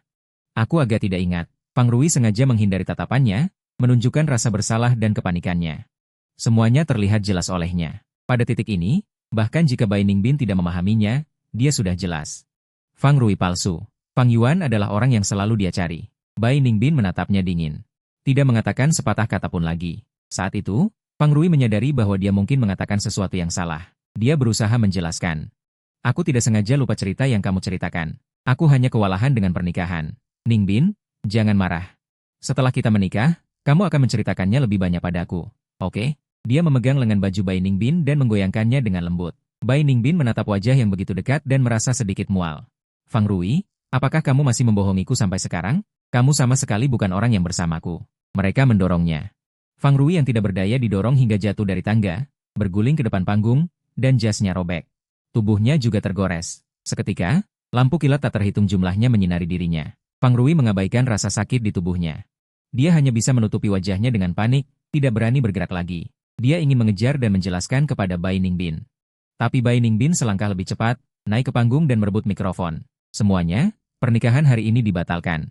Fang Rui bukanlah orang yang saya cari. Setelah mengatakan itu, dia langsung berjalan keluar dari aula perjamuan. Begitu Bai Ningbin pergi, dia bertemu dengan orang tua Fang. Ada apa, Ningbin? Mau kemana? Bukankah sebentar lagi kita akan menyajikan minuman? Bai Ningbin menatap orang tua yang bingung itu dan melemparkan kotak itu ke kaki mereka. Memikirkan bagaimana mereka telah menipunya bersama Fang Rui, dia sangat marah. Aku tidak akan melanjutkan pernikahan ini. Alasan spesifiknya, kalian juga tahu. Aku akan mengingat keluarga Fang, kata Bai Ningbin, membuat orang tua Fang terkejut. Mereka saling pandang, lalu mengambil kotak di tanah dan bergegas kembali ke aula. Para tamu yang hadir melihat pemandangan itu dan langsung berbisik. Ada apa? Bukankah tadi baru saja menyelesaikan upacara pernikahan, dan sekarang diumumkan dibatalkan? Apakah Nyonya Bai tidak berniat menikah lagi? Kamu belum tahu, Nyonya Bai sebelumnya tinggal di rumah di luar. Kudengar matanya buta selama beberapa waktu. Saat itu, dia bertemu dengan seorang pria muda yang sangat dia cari. Melihat keadaannya hari ini, sepertinya dia ketahuan menipu dengan menggunakan nama orang lain. Kalau tidak, bagaimana mungkin pernikahan dibatalkan di hari H? Ini konyol sekali. Oh, jadi begitu. Bukankah dia pantas mendapatkannya? Siapa suruh meniru orang lain? Sekarang sudah jadi begini, dibatalkan di depan umum. Keluarga Fang benar-benar memalukan. Bagaimana bisa mereka membesarkan anak seperti itu? Meskipun suaranya tidak keras, Fang Rui mendengar semuanya dengan jelas dari awal hingga akhir. Dia menusukkan ujung jarinya ke telapak tangannya, dan baru melepaskannya setelah berdarah. Orang tuanya yang bergegas datang khawatir. Ia langsung menghalangi kamera yang sedang merekam, lalu memapah Fang Rui ke belakang. Ari, apakah kamu membocorkan sesuatu? Bagaimana Bai Ningbin bisa tiba-tiba menyadarinya? Ibu Fang bertanya dengan wajah serius. Tunggu. Tidak, aku tidak mengatakan apa-apa. Pasti Fang Yuan. Dia pasti telah melakukan sesuatu agar Bai Ningbin tiba-tiba menyadarinya. Fang Yuan pasti tidak tahan melihatku bahagia. Dia membuatku menderita begini. Ayah, ibu, kalian harus memberinya pelajaran yang berat. Teriak Fang Rui. Ibu Fang memandang putranya yang begitu sedih dan merasa sangat sakit hati. Baiklah. Ibu berjanji padamu, ibu pasti akan memberinya pelajaran yang baik. Yuan, bagaimana bisa dia memperlakukan kakaknya seperti ini? Ayah Fang juga membalas, ya, ayah dan ibu selalu paling menyayangimu. Jangan khawatir, hari ini kamu pasti akan mendapatkan penjelasan. Itu baru benar. Tapi bagaimana dengan Bai Ningbin? Dia pasti sudah tahu kalau aku bukan orang itu. Ada kilatan kebencian di mata Fang Yuan. Tidak apa-apa, kami akan menjelaskannya kepada Bai Ningbin. Jika tidak berhasil, kami akan langsung mendatangi keluarga Bai. Keluarga Fang kami juga punya harga diri. Kamu memang yang paling menyayangiku, ucap Fang Rui perlahan. Tiba-tiba, dia melihat sebuah kotak di tangan ayah Fang. Dia merasa sedikit familiar. Kotak ini sepertinya hadiah pernikahan yang diberikan Fang Yuan kepada Bai Ningbing hari ini. Tapi dia ingat bahwa dia sudah meminta asisten Bai Ningbing untuk membuangnya saat turun dari mobil. Mengapa sekarang masih ada di sini? Apa ini? Fang Rui membukanya begitu saja dan menemukan sebuah dokumen kertas tertulis di atasnya dengan tulisan besar. Surat pemutusan hubungan kekerabatan. Aku berjalan ke jendela dan membukanya lebar-lebar. Kulihat cuaca di luar sangat bagus. Suasana hatiku langsung membaik. Aku berencana turun untuk jalan-jalan. Kebetulan aku belum wawancara. Saat aku bersiap pergi, aku mendengar suara lagi. Aku berjongkok di semak-semak untuk melihat lebih dekat. Di dalam saluran pembuangan tua di ujung semak-semak, aku menemukan seekor kucing oranye. Ia terlihat sangat lemah, sekujur tubuhnya penuh luka. Ia tidak takut melihatku datang. Bahkan berusaha merangkak ke arahku dengan tangan dan kakinya. Aku merasa sangat sedih melihatnya. Aku memutuskan untuk menyelamatkannya. Namun, kucing itu melihatku sebagai pria dewasa dan tidak berani mendekat. Aku ingin meminta bantuan seseorang. Tapi aku tidak mengenal siapapun di sini, kecuali wanita yang membayarkan tagihannya. Setelah ragu-ragu, aku akhirnya mengetuk pintu kamarnya dengan sopan. Kulihat wanita itu tampak baru bangun tidur. Melihatku, dia merapikan pakaiannya. Ada apa kamu mencariku? Aku menceritakan dengan cepat tentang kucing yang kutemukan di bawah. Baiklah, tunggu sebentar. Setelah wanita itu selesai bicara, dia cepat-cepat kembali ke dalam rumah berganti pakaian. Kemudian kami berdua turun. Setelah melihat posisi kucing itu, kami berdua dengan hati-hati menyingkirkan puing-puing, lalu dengan lembut menggunakan tangan untuk mengeluarkan kucing itu dari saluran. Kucing itu sepertinya merasakan sesuatu dan terus mengeong. Namun, ia tidak meronta, melainkan pasrah berbaring di pangkuan wanita itu. Tampaknya kaki belakangnya terluka. Kita harus membawanya ke dokter hewan. Ya, aku tahu ada klinik hewan. Setelah berjalan beberapa menit, kami sampai di klinik. Seorang perawat datang untuk menanyakan situasinya. Dia bilang akan memeriksanya dulu. Wanita itu dengan hati-hati meletakkan kucing itu di meja pemeriksaan. Kami berdua kemudian keluar dari ruang pemeriksaan. Tak lama kemudian, perawat membawakan anak kucing itu kembali, mengatakan tidak ada masalah besar pada kakinya, hanya beberapa goresan yang perlu dirawat dengan baik.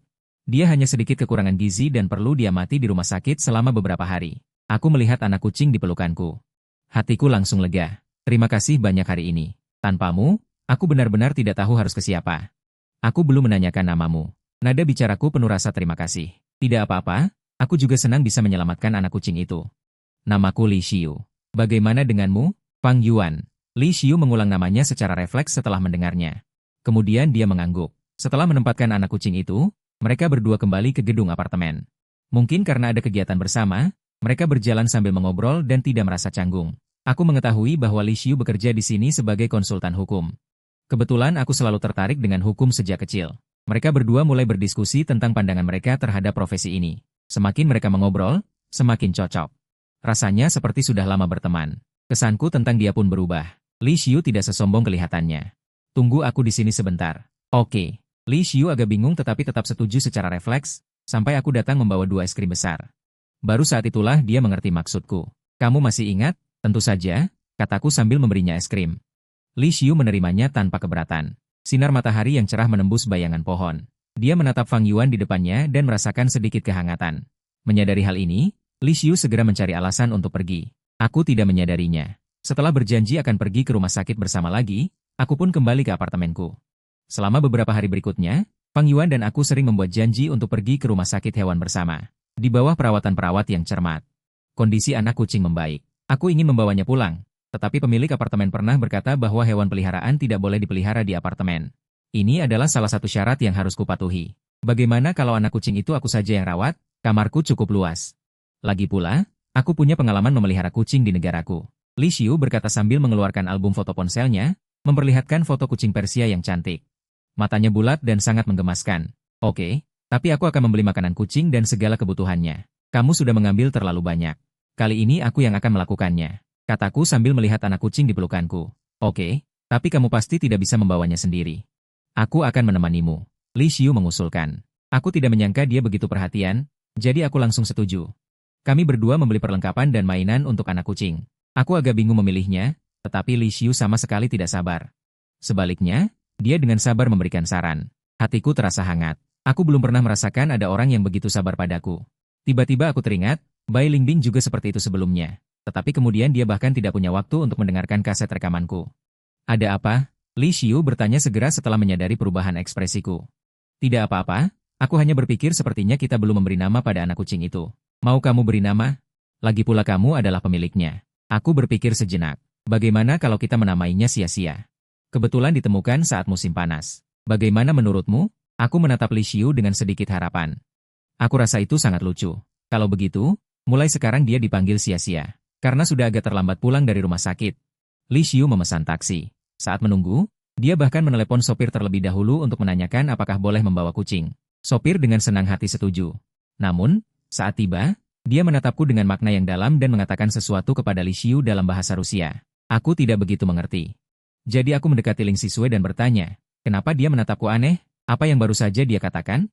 Dia bilang anak kucingmu lucu, dia ingin mencurinya. Benarkah? Kenapa? Aku langsung memeluk anak kucingku. Gerakanku membuat Ling Sisue tertawa. Aku bercanda. Aku tidak akan bicara, tapi aku tetap memeluk erat anak kucingku. Di sudut yang tidak bisa kulihat, tawa Ling Sisue membuatku terpesona. Setelah dengan enggan meletakkan anak kucing itu di rumah Ling Sisue. Aku buru-buru pulang untuk mandi. Ponselku tiba-tiba bergetar. Setelah mandi, aku masih bingung, siapa yang mengirim pesan saat ini? Saat melihatnya, ternyata itu adalah berita. Judulnya, orang terkaya Bai Ningbing menghancurkan pertunangan di depan umum. Dia tidak hanya meninggalkan pengantin pria di lokasi pernikahan, tetapi juga langsung mengumumkan bahwa pengantin pria itu bukan orang yang dicarinya. Di foto yang jelas, lokasi pernikahan kacau balau. Tapi hal pertama yang menarik perhatianku adalah bunga matahari yang luas. Baik bunga matahari di poster, maupun pola bunga matahari kartun di setiap meja, hanya karena aku pernah bilang aku sangat suka bunga matahari. Bahkan pernikahan impianku pun bertema bunga matahari. Tampaknya dia benar-benar mengingat kata-kataku. Saat aku menggulir halaman ke bawah, hatiku sedikit berdebar seiring dengan isi berita. Bai Ningbing akhirnya melihat rekaman suaraku. Tapi meski begitu, aku tidak akan lagi memiliki harapan padanya. Semua yang dilakukan Bai Ningbing padaku sebelumnya masih teringat di benaknya. Sekarang, tidak peduli bagaimana dia berusaha menebusnya, itu sudah tidak berguna lagi. Aku menutup halaman itu dan diam-diam berhenti mengikuti. Tentang Bai Ningbing, aku tidak ingin punya hubungan lagi. Melihat dokumen yang berlaku ini, ketiganya tercengang. Aku merasa tidak senang. Fang Yuan, apa yang kamu lakukan sekarang? Hanya karena tidak membiarkannya ikut pernikahan, harus mengirim barang seperti ini secara khusus ke Bai Ningbing? Apa agar dia tahu keluarga Fang tidak baik padanya? Disengajakan? Sekarang jika dia tahu pernikahannya gagal, pasti dia sangat senang. Mendengarnya berkata begitu, orang tua Fang juga seketika merasa apa yang dikatakannya masuk akal. Hati mereka langsung penuh kebencian. Fang Fu langsung memutuskan menelepon untuk memarahi anak yang tidak berbakti ini. Tapi di telepon hanya terdengar suara elektronik yang dingin. Tidak ada yang lain. Fang Fu sangat marah. Dia bahkan tidak menerima teleponku. Benar-benar keras kepala. Fang Fu tidak percaya dan mencoba menelepon lagi, tapi ternyata tidak bisa tersambung. Sepertinya dia benar-benar ingin memutuskan hubungan dengan kita. Ayah, ibu, karena dia membuatku sengsara begini, kenapa tidak kita usir saja dia dari keluarga Fang? Fang Rui mengajukan usul memanfaatkan kekacauan. Orang tua juga setuju dan berencana segera mencari pengacara untuk mengesahkan dokumen ini. Baru saat itulah Fang Rui sedikit lega. Setelah ketiganya kembali ke rumah keluarga Fang, Fang Rui melihat tulisan 11 yang tertempel di pintu dan seketika marah besar. Dengan gila-gilaan dia merobek barang-barang dekorasi itu. Dia tidak makan malam dan mengunci diri lagi di kamar. Orang tuanya sangat khawatir melihatnya dan bergantian membujuk dari luar pintu. Arui, kamu sudah seharian beraktivitas, kamu tidak boleh tidak makan. Benar. Apapun yang terjadi, keluarlah makannya. Setelah beberapa lama, terdengar suara Fang Rui dari dalam kamar. Aku tidak peduli. Aku pasti akan menikahi Bai Ningbing. Pernikahannya sudah direncanakan. Jika aku tidak menikahinya, aku benar-benar akan menjadi lelucon. Bukankah kalian bilang punya cara? Sekarang cari cara untukku. Orang tua itu terpaksa mengemudi ke villa keluarga Bai. Sebelum mobil berhenti, beberapa pengawal berjas hitam yang datang menghadang jalan mereka. Siapa kalian? Ini kediaman keluarga Bu. Anda tidak bisa masuk begitu saja. Pria yang memimpin memukul-mukul kaca jendela mobil dengan tongkat listrik. Fang Fu memberanikan diri keluar. Kami bukan orang sembarangan. Kami adalah calon besan dari Tuan Bai Anda. Saya sarankan Anda segera memberitahu dokter. Jika tidak, ini akan buruk jika Tuan Bai mengetahuinya. Kami kira orang itu mungkin akan takut. Namun, pria itu malah tertawa mengejek. Calon besan? Tuan Bai kami belum menikah. Dari mana calon besannya? Jelas-jelas memalsukan identitas. Cepat pergi. Jika tidak, jangan salahkan saya jika saya tidak sopan. Pria itu selesai bicara sambil mengayunkan tongkat listriknya. Ibu Fang, yang tadinya ingin bicara, langsung ketakutan sampai tidak berani bersuara. Ibu Fang tidak rela pergi begitu saja. Ia hanya bisa berteriak ke arah gerbang villa. Bai Ningbing, ada alasan di balik masalah Arui. Anda harus dengarkan penjelasan kami. Lagi pula, pernikahan sudah diumumkan ke seluruh kota. Jika Anda membatalkannya begitu saja, keluarga Bai mengetahuinya pasti akan berdampak pada Anda. Pengawal itu ingin menghentikannya dan hendak mengendalikannya. Tiba-tiba, seorang pria mirip kepala pelayan berlari mendekat. Ia berbisik beberapa kata ke telinga pengawal itu. Pengawal itu segera melepaskan Ibu Fang. Beruntunglah kalian. Tuan Bai ingin bertemu denganmu. Ibu Fang menunjuk dirinya sendiri. Ya, untuk dia, tunggu di bawah. Jangan berkeliaran. Ibu Fang tidak berani membantah. Segera ia mengikuti kepala pelayan masuk ke dalam villa. Bai Ningbing berdiri di depan jendela kaca besar yang menjulang tinggi. Di tangannya ada kontrak yang baru saja ditandatangani. Sejak ia menyadari Fang Yuan adalah orang yang dicarinya, ia segera memerintahkan anak buahnya untuk melakukan pencarian di seluruh kota. Namun, tetap tidak ada jejak. Bahkan semua kontak pribadinya menunjukkan bahwa pihak lain sudah tidak aktif. Hatinya dipenuhi rasa bersalah dan cemas. Bersalah karena setelah sekian lama, ia bahkan tidak mengenalinya. Cemas karena ia telah melakukan begitu banyak hal yang berlebihan. Sekarang ia bahkan tidak punya kesempatan untuk menjelaskan. Saat ini, ia hanya punya satu pikiran, yaitu bisa segera menemukan Fang Yuan. Mendengar asistennya mengetuk pintu, ia pun menyimpan kontraknya. Saya dengar Anda akan memberitahu keluarga Bai tentang masalah ini? Apakah ini bisa dianggap ancaman bagi saya? Suara Bai Ningbing sangat dingin. Ibu Fang yang baru saja masuk, seketika bergidik. Ia langsung merasa suhu ruangan turun beberapa derajat. Tidak, saya sama sekali tidak bermaksud begitu. Saya hanya tidak ingin melihat pernikahan yang baik ini hancur. Menghadapi Bai Ningbing, Ibu Fang seketika kehilangan keberaniannya yang semula. Bahkan dalam suaranya terselip nada memohon. Pernikahan yang baik? Apa yang keluarga Fang anggap saya? Bai Ningbing? Menganggap saya bodoh? Bai Ningbing tertawa kecil. Tekanan di matanya membuat Ibu Fang tidak berani menatap. Namun, memikirkan putra mereka yang sakit, ia tetap membuka mulut. Saya dan Ibu Arui sangat puas dengan Anda. Bagaimana mungkin kami menganggap Anda bodoh? Lihatlah Anda dan Arui akur begitu baik. Apa hubungannya dengan siapa yang merawatmu? Saya berpikir, Anda sebaiknya memanfaatkan kesalahan ini. Kata-kata Ibu Fang yang tidak tahu malu membuat Bai Ningbing sejenak tidak tahu harus berkata apa. Jadi, orang yang merawat saya bukan Fang Rui, tapi Fang Yuan. Begitu? Jika Anda tidak memberitahu saya yang sebenarnya lagi, saya akan melemparkan Anda dari lantai ini. Bai Ningbing bertanya dengan dingin. Ibu Fang yang sudah ketakutan. Semakin ketakutan. Ia melihat keluar jendela dan seketika lemas di lantai. Ya, Fang Yuan. Bukan Fang Rui. Awalnya kami tidak tahu. Arui yang memberitahu kami bahwa Anda sedang mencari seseorang. Dan orang yang dicari sangat mirip dengan Fang Yuan. Kami membiarkan Arui menggantikan identitas Fang Yuan. Jam tangan itu juga milik Fang Yuan. Bai Ningbing menunduk. Jika kamu menghargaiku, Bai Ningbing, siapapun dari kedua putraku yang akan kunikahi tidaklah sama. Mengapa kamu menipuku? Arui adalah putra yang kudapatkan dengan susah payah. Fang Yuan hanyalah tambahan baginya sejak lahir. Tentu saja berbeda. Mengenai perbedaan antara kedua putranya, Tuan Fang segera berkata dengan serius. Bagaimanapun, di hatinya, Fang Rui adalah putri kandungnya yang sebenarnya, sementara Fang Yuan tidak penting baginya, selama Fang Rui menginginkannya. Sebagai seorang ayah, dia harus memastikannya mendapatkannya. Mendengar janji Tuan Fang yang sangat berbeda untuk kedua putranya, Bai Ningbing mengerti mengapa dia secara aktif memutuskan hubungan ayah-anak. Seketika, dia merasakan lebih banyak rasa sakit untuknya. Di mana Fang Yuan sekarang? Atau apakah kamu menyembunyikannya? Bai Ningbing berbicara dengan sangat marah. Dia sudah pergi ke luar negeri. Apakah ada alamat yang pasti? Tuan Su menggelengkan kepalanya. Bai Ningbing menatap Tuan Fang yang sama sekali tidak memiliki penyesalan di depannya, lalu memerintahkan pengawal untuk menangkapnya. Bersama dengan Nyonya Fang di bawah, mereka dikunci di ruang bawah tanah. Tuan Fang tampak tidak percaya. Aku sudah mengatakannya. Bagaimana bisa kamu melakukan ini? Bai Ningbing, apakah kamu tidak takut akan pembalasan? Jeritan Nyonya Fang segera menghilang. Di dalam ruangan, hanya suara jam yang terus berdetak. Bai Ningbing berjalan ke jendela, ingin menyalakan rokok, tetapi tidak bisa menyalakannya. Karena marah, dia melemparkan asbak ke tanah. Pecahan kaca beterbangan kemana-mana. Lengannya juga terluka oleh pecahan kaca. Darah merah segar mengalir. Rasa sakit yang jelas datang, tetapi dia tidak merasakan apa-apa. Ayuan, di mana kamu? Aku sudah tahu kebenarannya. Kumohon, temui aku sekali. Mau ya? Bab 19. Bai Zhou. Ini adalah sesuatu yang diminta Lin Yuan untuk saya selidiki. Asisten itu meletakkan dokumen di tangannya. Di atas meja, Bai Ningbing membukanya dan melihat tagihan rumah sakit dari waktu itu. Itu mencatat dengan jelas penyakit parah mendadak Fang Rui saat berusia 3 tahun. Membutuhkan transfusi darah darurat untuk menyelamatkan nyawa. Kelahiran Fang Yuan tidak lain adalah untuk Fang Rui. Tangan Bai Ningbing yang memegang dokumen sedikit mengencang.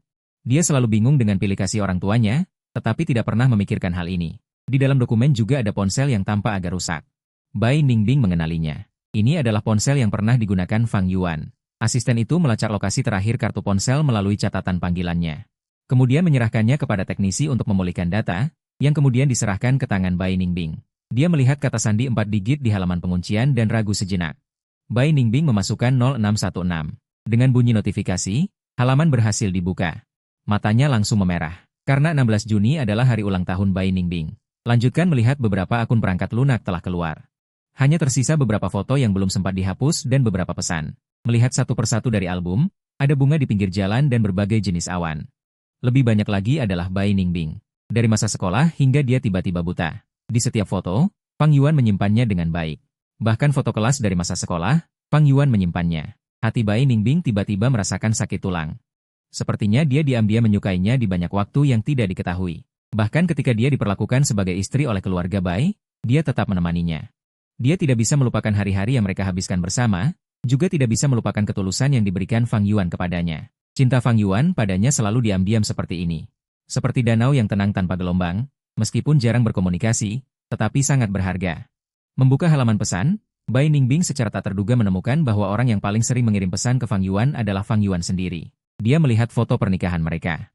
Dan foto-foto pengalaman pribadi sehari-hari semuanya dikirim ke Fang Yuan. Bai Ningbing membacanya satu persatu. Hatinya semakin berat. Di bawah foto-foto itu juga terselip pesan. Fang Yuan, kudengar kau menemui Ningbin lagi hari ini. Kau masih punya muka? Ningbin sekarang sudah menjadi kakak iparmu. Apa niatmu merayu kakak iparmu? Apa kau belum mengerti sampai sekarang? Orang yang menemani Ningbin hanya akan aku, dan hanya bisa aku. Orang tua sudah memutuskan untuk membantuku.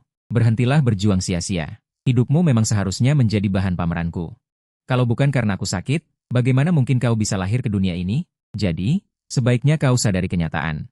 Apapun yang kuinginkan, kau harus memberikannya padaku, termasuk Ningbin. Kecuali kau tidak mau jadi anak keluarga Fang. Melihat rekaman obrolan ini, amarah Bai Ningbing sudah mencapai puncaknya. Drama yang menyedihkan ini jauh lebih rumit dari yang dia bayangkan. Semua ini terjadi sepenuhnya karena keserakahan Fang Rui sendiri. Dan juga karena kemanjaan orang tua yang tanpa syarat, yang membuat dia dan Fang Yuan terus berbuat salah, memahami alur masalahnya. Membuat penanganannya menjadi jauh lebih sederhana. Karena sekarang orang tua sudah datang sendiri, maka protagonis Fang Rui tentu saja tidak bisa dibiarkan begitu saja. Bai Ningbing meminta asistennya untuk membawa Fang Rui sekarang. Dan Fang Rui, yang mengunci diri di kamar, langsung gembira mendengar Bai Ningbing mencarinya, mengira bujukan orang tuanya membuahkan hasil. Fang Rui sambil bercermin berkata dengan kesal, sifatnya memang seperti ini, kecuali dia harus sedikit menahan diri di depan Bai Ningbing. Asisten itu tidak mempermasalahkannya, hanya menatapnya dengan samar. Tatapan itu seolah melihat orang yang akan mati. Karena dia lebih tahu dari siapapun tentang Bai Ningbing, Fang Rui pasti tidak akan berakhir baik. Bab 20. Setelah mobil tiba di villa keluarga Bai, Fang Rui masih menunggu di depan pintu. Kenapa tidak ada yang membukakan pintu mobilnya hari ini? Dia harus mengulurkan tangannya sendiri untuk membuka pintu dan turun. Tiba-tiba, sebuah kekuatan menariknya. Matanya segera ditutup dengan kain hitam tebal. Rasa takut yang luar biasa merayap di hatinya. Fang Rui secara naluriah berteriak. Siapa kalian? Cepat lepaskan aku suami Bai Ningbing. Siapa yang berani menyentuhku? Suaranya serak dan berat. Pria yang mengikatnya mau tak mau menendangnya. Dengan kasar dia berkata, diam. Kalau mau hidup, bersikap baiklah. Mendengar ini, Fang Rui akhirnya berhenti berteriak, tidak berani bersuara lagi. Entah sudah berapa lama, Fang Rui hanya merasa dibawa ke tempat yang kedap udara. Udara di sekelilingnya bahkan agak tipis. Bai Ningbing berjalan mendekat dan menarik kasar kain hitam di matanya. Fang Rui naluriah mundur. Kenapa kau takut sekali padaku? Atau kau melakukan sesuatu yang tidak pantas? Bai Ningbing mencengkeram dagu Fang Rui dan menatapnya. Fang Rui langsung merasa bersalah. Ningbing, kok kamu? Kenapa kau menyuruh orang mengikatku? Kenapa aku memperlakukanmu seperti ini? Apa kau tidak tahu sama sekali? Bai Ningbing berkata sambil sedikit mengencangkan tangannya. Fang Rui merasakan sakit yang luar biasa di dagunya, tapi tidak bisa bicara. Dia hanya bisa mengeluarkan beberapa erangan. Baru kemudian Bai Ningbing perlahan melepaskan tangannya. Fang Rui, apa kau masih berakting denganku sampai sekarang? Apa kau lupa apa yang sudah kau lakukan sendiri? Di mana Fang Yuan? Apa kau tahu? Ketika nama Fang Yuan disebutkan, Fang Rui semakin tidak tahu harus berkata apa. Setelah terbatuk beberapa kali, dia menatap Bai Ningbing. Jadwal Fang Yuan diatur oleh orang tua saya. Bagaimana mungkin aku tahu? Tatapan Bai Ningbing tetap dingin seperti biasa. Kau tidak tahu? Baiklah, kalau begitu lihat sendiri apakah pesan-pesan ini benar atau tidak. Setelah selesai bicara, Bai Ningbing melemparkan ponselnya ke tubuh Fang Rui. Dia mengambilnya dengan panik dan mulai memeriksanya. Melihat pesan-pesan yang dia kirim di layar ponsel, Fang Rui merasa seluruh tubuhnya merinding.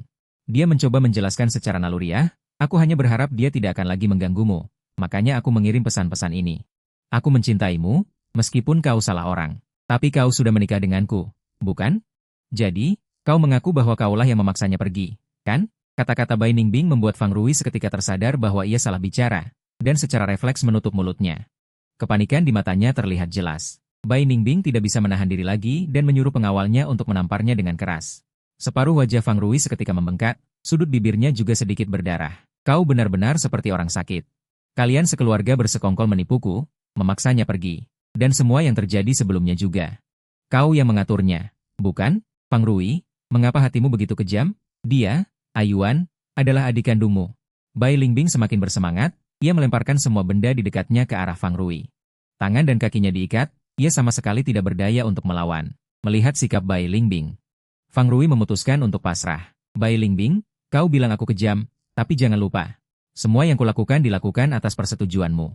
Apa kau tidak pernah melakukan sesuatu untuk Fang Yuan? Kau bilang dia adik kandungku, tapi dia juga orang yang paling kau cintai. Mengapa kau juga tidak menyadarinya? Kau malah membiarkannya berada di sisimu, setiap hari menyaksikan kita. Semua ini karena kau membiarkannya. Sekarang Fang Yuan tidak bisa ditemukan, kau datang mencariku? Bai Lingbing, kau benar-benar bajingan. Kata-kata Fang Rui membuat Bai Lingbing yang sudah marah seketika semakin geram. Ia dengan gila mencekik leher Fang Rui. Berani-beraninya kau bicara padaku seperti itu? Aku akan membunuhmu. Rasa sesak yang luar biasa membuat tubuhnya secara naluriah ingin melawan. Namun, sekeras apapun ia melawan, Bai Lingbing tidak menunjukkan tanda-tanda berhenti. Malah, tenaganya semakin kuat. Waktu berlalu detik demi detik, Fang Rui perlahan berhenti berjuang. Wajahnya pucat pasi. Ia tergeletak tak bergerak di lantai, tampak tak bernyawa. Bai Lingbing secara naluriah menendang tubuhnya. Menyadari ia masih hidup, ia tidak melanjutkan. Ia mengambil sapu tangan di sampingnya untuk membersihkan noda darah di tangannya, lalu memerintahkan seseorang di sebelahnya, cari orang untuk mengawasinya. Sebaiknya jangan sampai dia mati. Setelah mengurus Fang Rui dan dua orang lainnya, Bai Lingbing sepertinya belum puas. Bagaimanapun, Fang Yuan sekarang bukan lagi milik keluarga Fang. Tentu saja ia bisa membalas dendam sepuasnya pada keluarga Fang. Ia memerintahkan agar saham perusahaan keluarga Fang dibeli secara besar-besaran saat keluarga Fang tidak ada. Dan mulai mengontrol nilai pesanan perusahaan. Karena harganya terlalu murah. Perusahaan keluarga Fang ditolak oleh banyak perusahaan dan segera dijauhi industri ini. Namun, itu belum cukup. Ia sengaja membocorkan berita ini kepada 3 orang di ruang bawah tanah. Fang Fu sangat terpukul dan langsung pingsan. Ibu Fang juga panik. Bagaimanapun, perusahaan keluarga Fang telah menghabiskan banyak kerja keras pasangan itu. Satu-satunya yang tidak peduli adalah Fang Rui. Begitu melihat Bai Ningbing, ia mulai memohon tanpa henti. Ningbing, kumohon lepaskan aku. Aku tahu aku salah. Jangan mengurungku di sini lagi. Aku benar-benar ketakutan. Di sini banyak tikus. Aku bahkan merasa mereka menggigit kakiku. Kumohon lepaskan aku. Melepaskanmu? Boleh saja. Tapi kau dan orang tuamu, hanya satu yang bisa keluar. Kau yang putuskan. Nada bicara Bai Ningbing dingin, dengan nada mengejek. Tentu saja, biarkan aku keluar. Mereka sudah tua, aku masih muda. Lagi pula, ide untuk menggantikan Fang Yuan juga datang dari mereka. Ini tidak ada hubungannya denganku. Ningbing, kamu bisa menyelidikinya. Ambil jam tangan itu sebagai contoh. Itu milik Fang Yuan. Tapi mereka bilang itu milikku. Ningbing, ini benar-benar bukan salahku. Dengar, Bai Ningbing. Fang Rui cepat sekali menyalahkan orang lain. Tidak perlu ragu lagi, karena dia sudah tahu betapa egoisnya dia. Tentu saja aku percaya padamu. Tapi lihat itu di sana. Fang Rui melihat ke arah yang ditunjukkan oleh perkataannya. Orang tuanya ada di sana. Jelas, mereka mendengar semua yang dia katakan. Fang Rui. Kami merencanakan semuanya untukmu seumur hidup. Bagaimana bisa kamu memperlakukan kami seperti ini? Kata Fang Fu dengan hati yang hancur. Setelah akhirnya sadar, dia hanya merasa sakit di dadanya. Fang Mu juga penuh kekecewaan. Dia tidak pernah menyangka bahwa putranya yang paling dia sayangi diam-diam mengomentari pengorbanan mereka seperti itu. Tidak, tidak, ayah, ibu, ini semua konspirasi Bai Ningbing. Dia sengaja memprovokasi kita. Aku tidak bermaksud begitu. Fang Rui menjelaskan dengan panik. Tetapi Bai Ningbing tidak memberinya kesempatan. Dia langsung memerintahkan orang untuk membawa Fang Rui pergi. Bagaimana? Ini putra kesayanganmu. Sekarang kalian pasti sudah menyadarinya, kan? Bai Ningbing bersandar di sandaran kursi. Dia melihat ekspresi orang tua yang perlahan berubah sedih dan merasa sangat senang. Setelah keluar dari ruang bawah tanah, Bai Ningbing membiarkan pengawalnya melepaskan orang tua itu. Tapi dengan syarat mereka juga memutuskan hubungan dengan Fang Rui. Karena mendengar kata-kata Fang Rui yang tidak punya hati nurani, orang tua itu setuju tanpa ragu sedikit pun.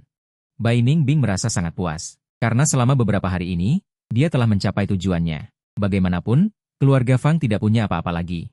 Melepaskan mereka sama saja dengan jalan buntu. Tuan Bai, lalu bagaimana dengan Fang Rui? Asisten bertanya. Dia tentu saja harus merasakan penderitaan yang dialami Yuan. Jadi dia mulai memerintahkan orang untuk menyiapkan kecelakaan mobil yang sama persis.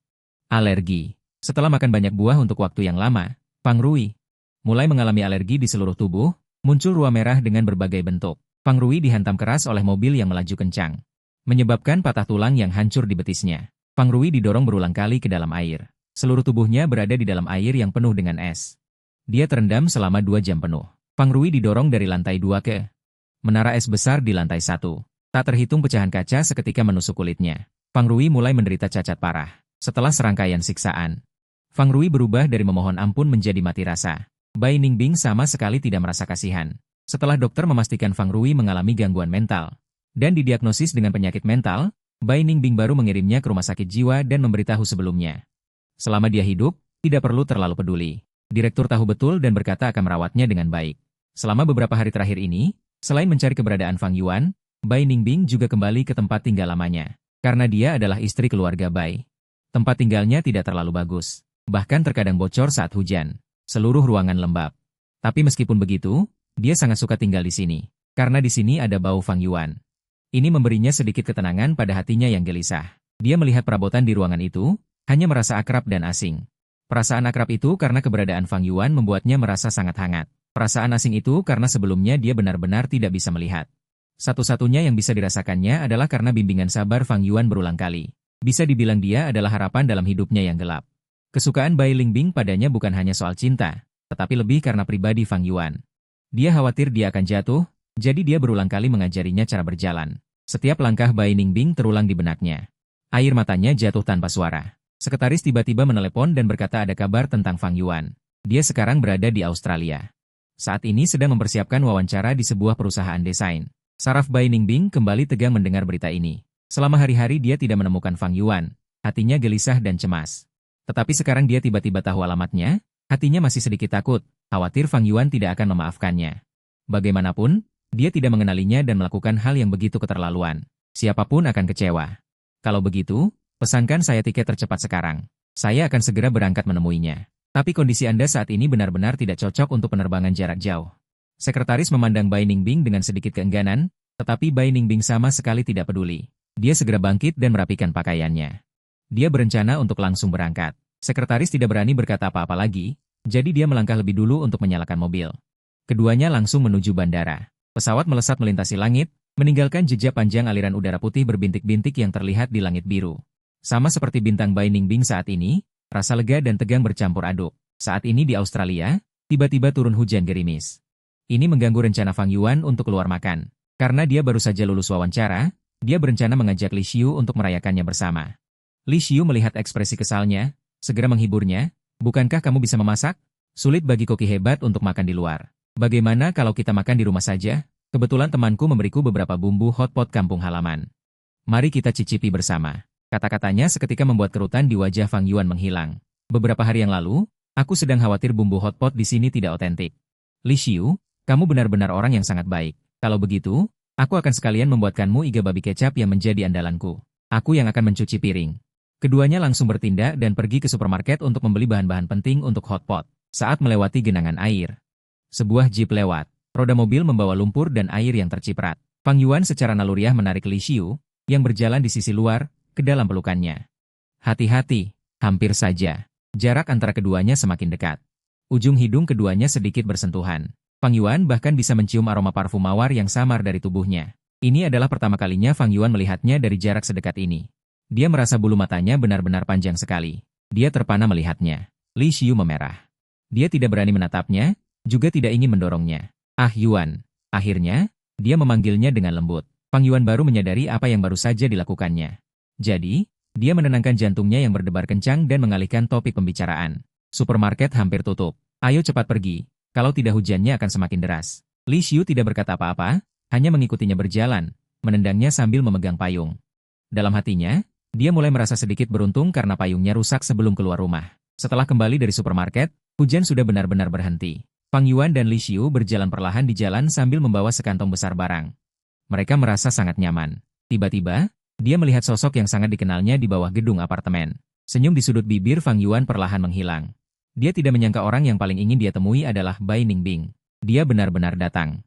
Li Xiu, yang juga terganggu, tentu saja menyadari ada yang tidak beres dengannya. Dia melirik Bai Ningbing yang tidak jauh dari sana, dan secara naluriah melindunginya.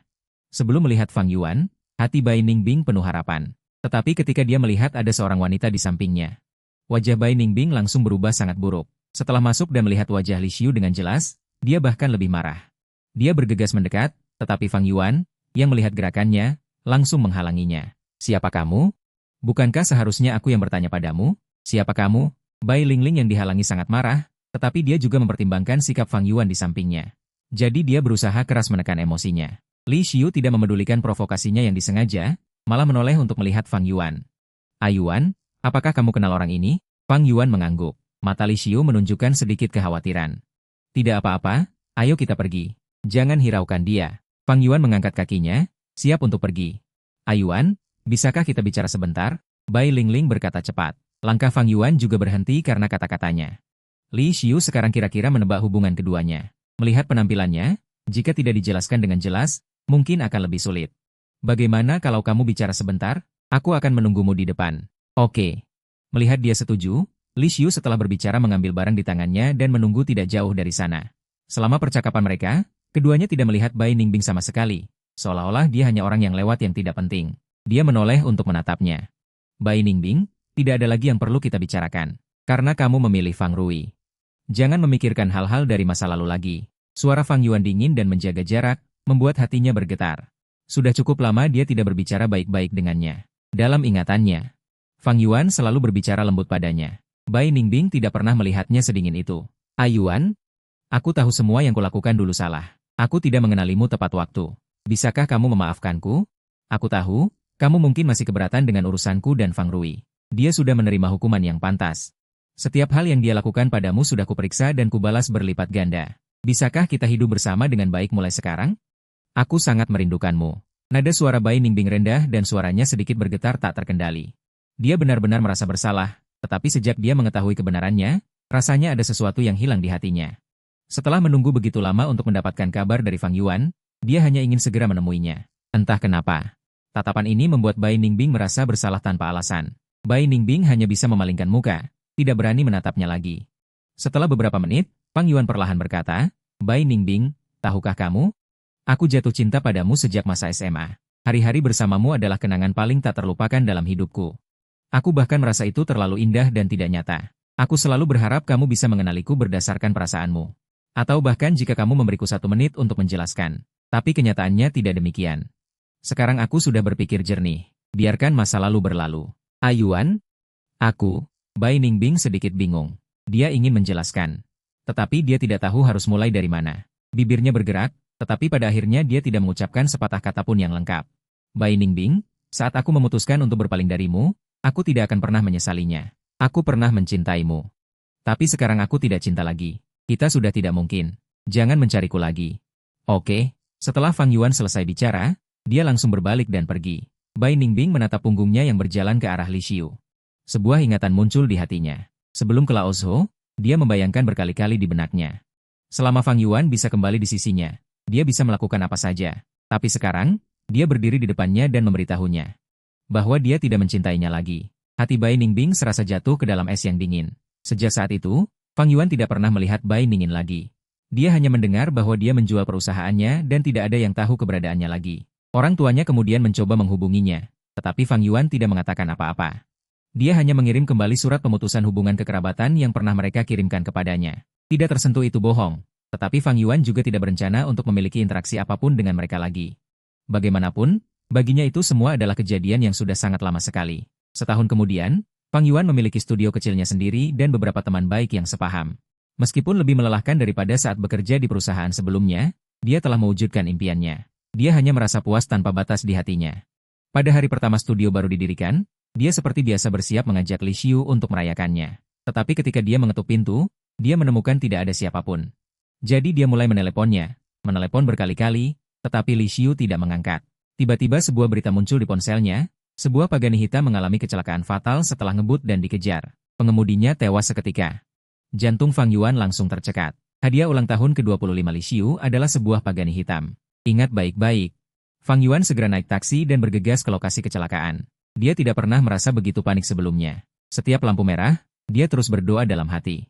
Dia melihat polisi telah memasang garis polisi di sekitar area tersebut. Fang Yuan ingin menerobos masuk untuk memeriksa, tetapi dihentikan. Dia segera menjelaskan bahwa pemilik mobil adalah orang yang dikenalnya. Dia ingin melihatnya. Polisi bertanya apa hubungannya. Fang Yuan segera berkata bahwa dia adalah kekasihnya. Mendengar jawabannya, polisi tampak bingung dan memberinya informasi identitas pemilik mobil untuk dikonfirmasi. Terlihat pria di foto itu berusia lebih dari 60 tahun. Dia adalah seorang bandar narkoba. Kali ini dia mengalami serangan jantung mendadak yang menyebabkan mobil terbakar. Hati Fang Yuan langsung lega. Dia langsung ambruk ke tanah. Li Xiu, yang menerima telepon dari polisi, juga sangat terkejut. Saat dia tiba, dia melihat pagani hitam yang sudah rongsok di sampingnya. Baru saat itulah dia sadar. Li Xiu meraih dan memeluk Fang Yuan dengan erat. Jangan takut, Yuan. Aku datang. Aku datang menjemputmu. Dengan mata berkaca-kaca, Fang Yuan melihatnya dan langsung mengeluh. Kamu pergi kemana saja? Aku mencarimu begitu lama. Aku sangat mengkhawatirkanmu. Aku pergi menyiapkan kejutan untukmu. Aku tadinya berencana menyatakan cinta padamu hari ini. Lokasi menyatakan cinta. Apakah di kantorku? Kata Fang Yuan sambil terisak. Bagaimana kamu tahu? Karena aku punya CCTV. Li Xiu menepuk-nepuk kepalanya. Dia memang mengabaikan poin ini. Lebih dari 20 tahun lalu, kakak Fang Rui didiagnosis menderita leukemia. Orang tuanya tanpa ragu memilih untuk punya anak lagi. Jadi dia lahir. Yuan, apakah kamu mau? Sambil berbicara, Li Xiu mengeluarkan cincin dari sakunya. Fang Yuan sedikit terkejut. Bukankah ini untuk menyatakan cinta? Kenapa ada cincin? Sama saja. Bagaimanapun, aku akan melamarmu cepat atau lambat. Nada bicaranya yang mantap membuatnya kembali menangis. Hati Fang Yuan terharu dan senang. Kalau begitu, aku harus memikirkannya baik-baik. Baiklah, pikirkan perlahan. Sinar matahari menembus bayangan pepohonan di samping, menyinari Li Xiu secara merata. Fang Yuan merasa bagian hatinya yang hilang perlahan tumbuh kembali, dan Li Xiu adalah sinar matahari yang paling tak tergantikan dalam adegan itu.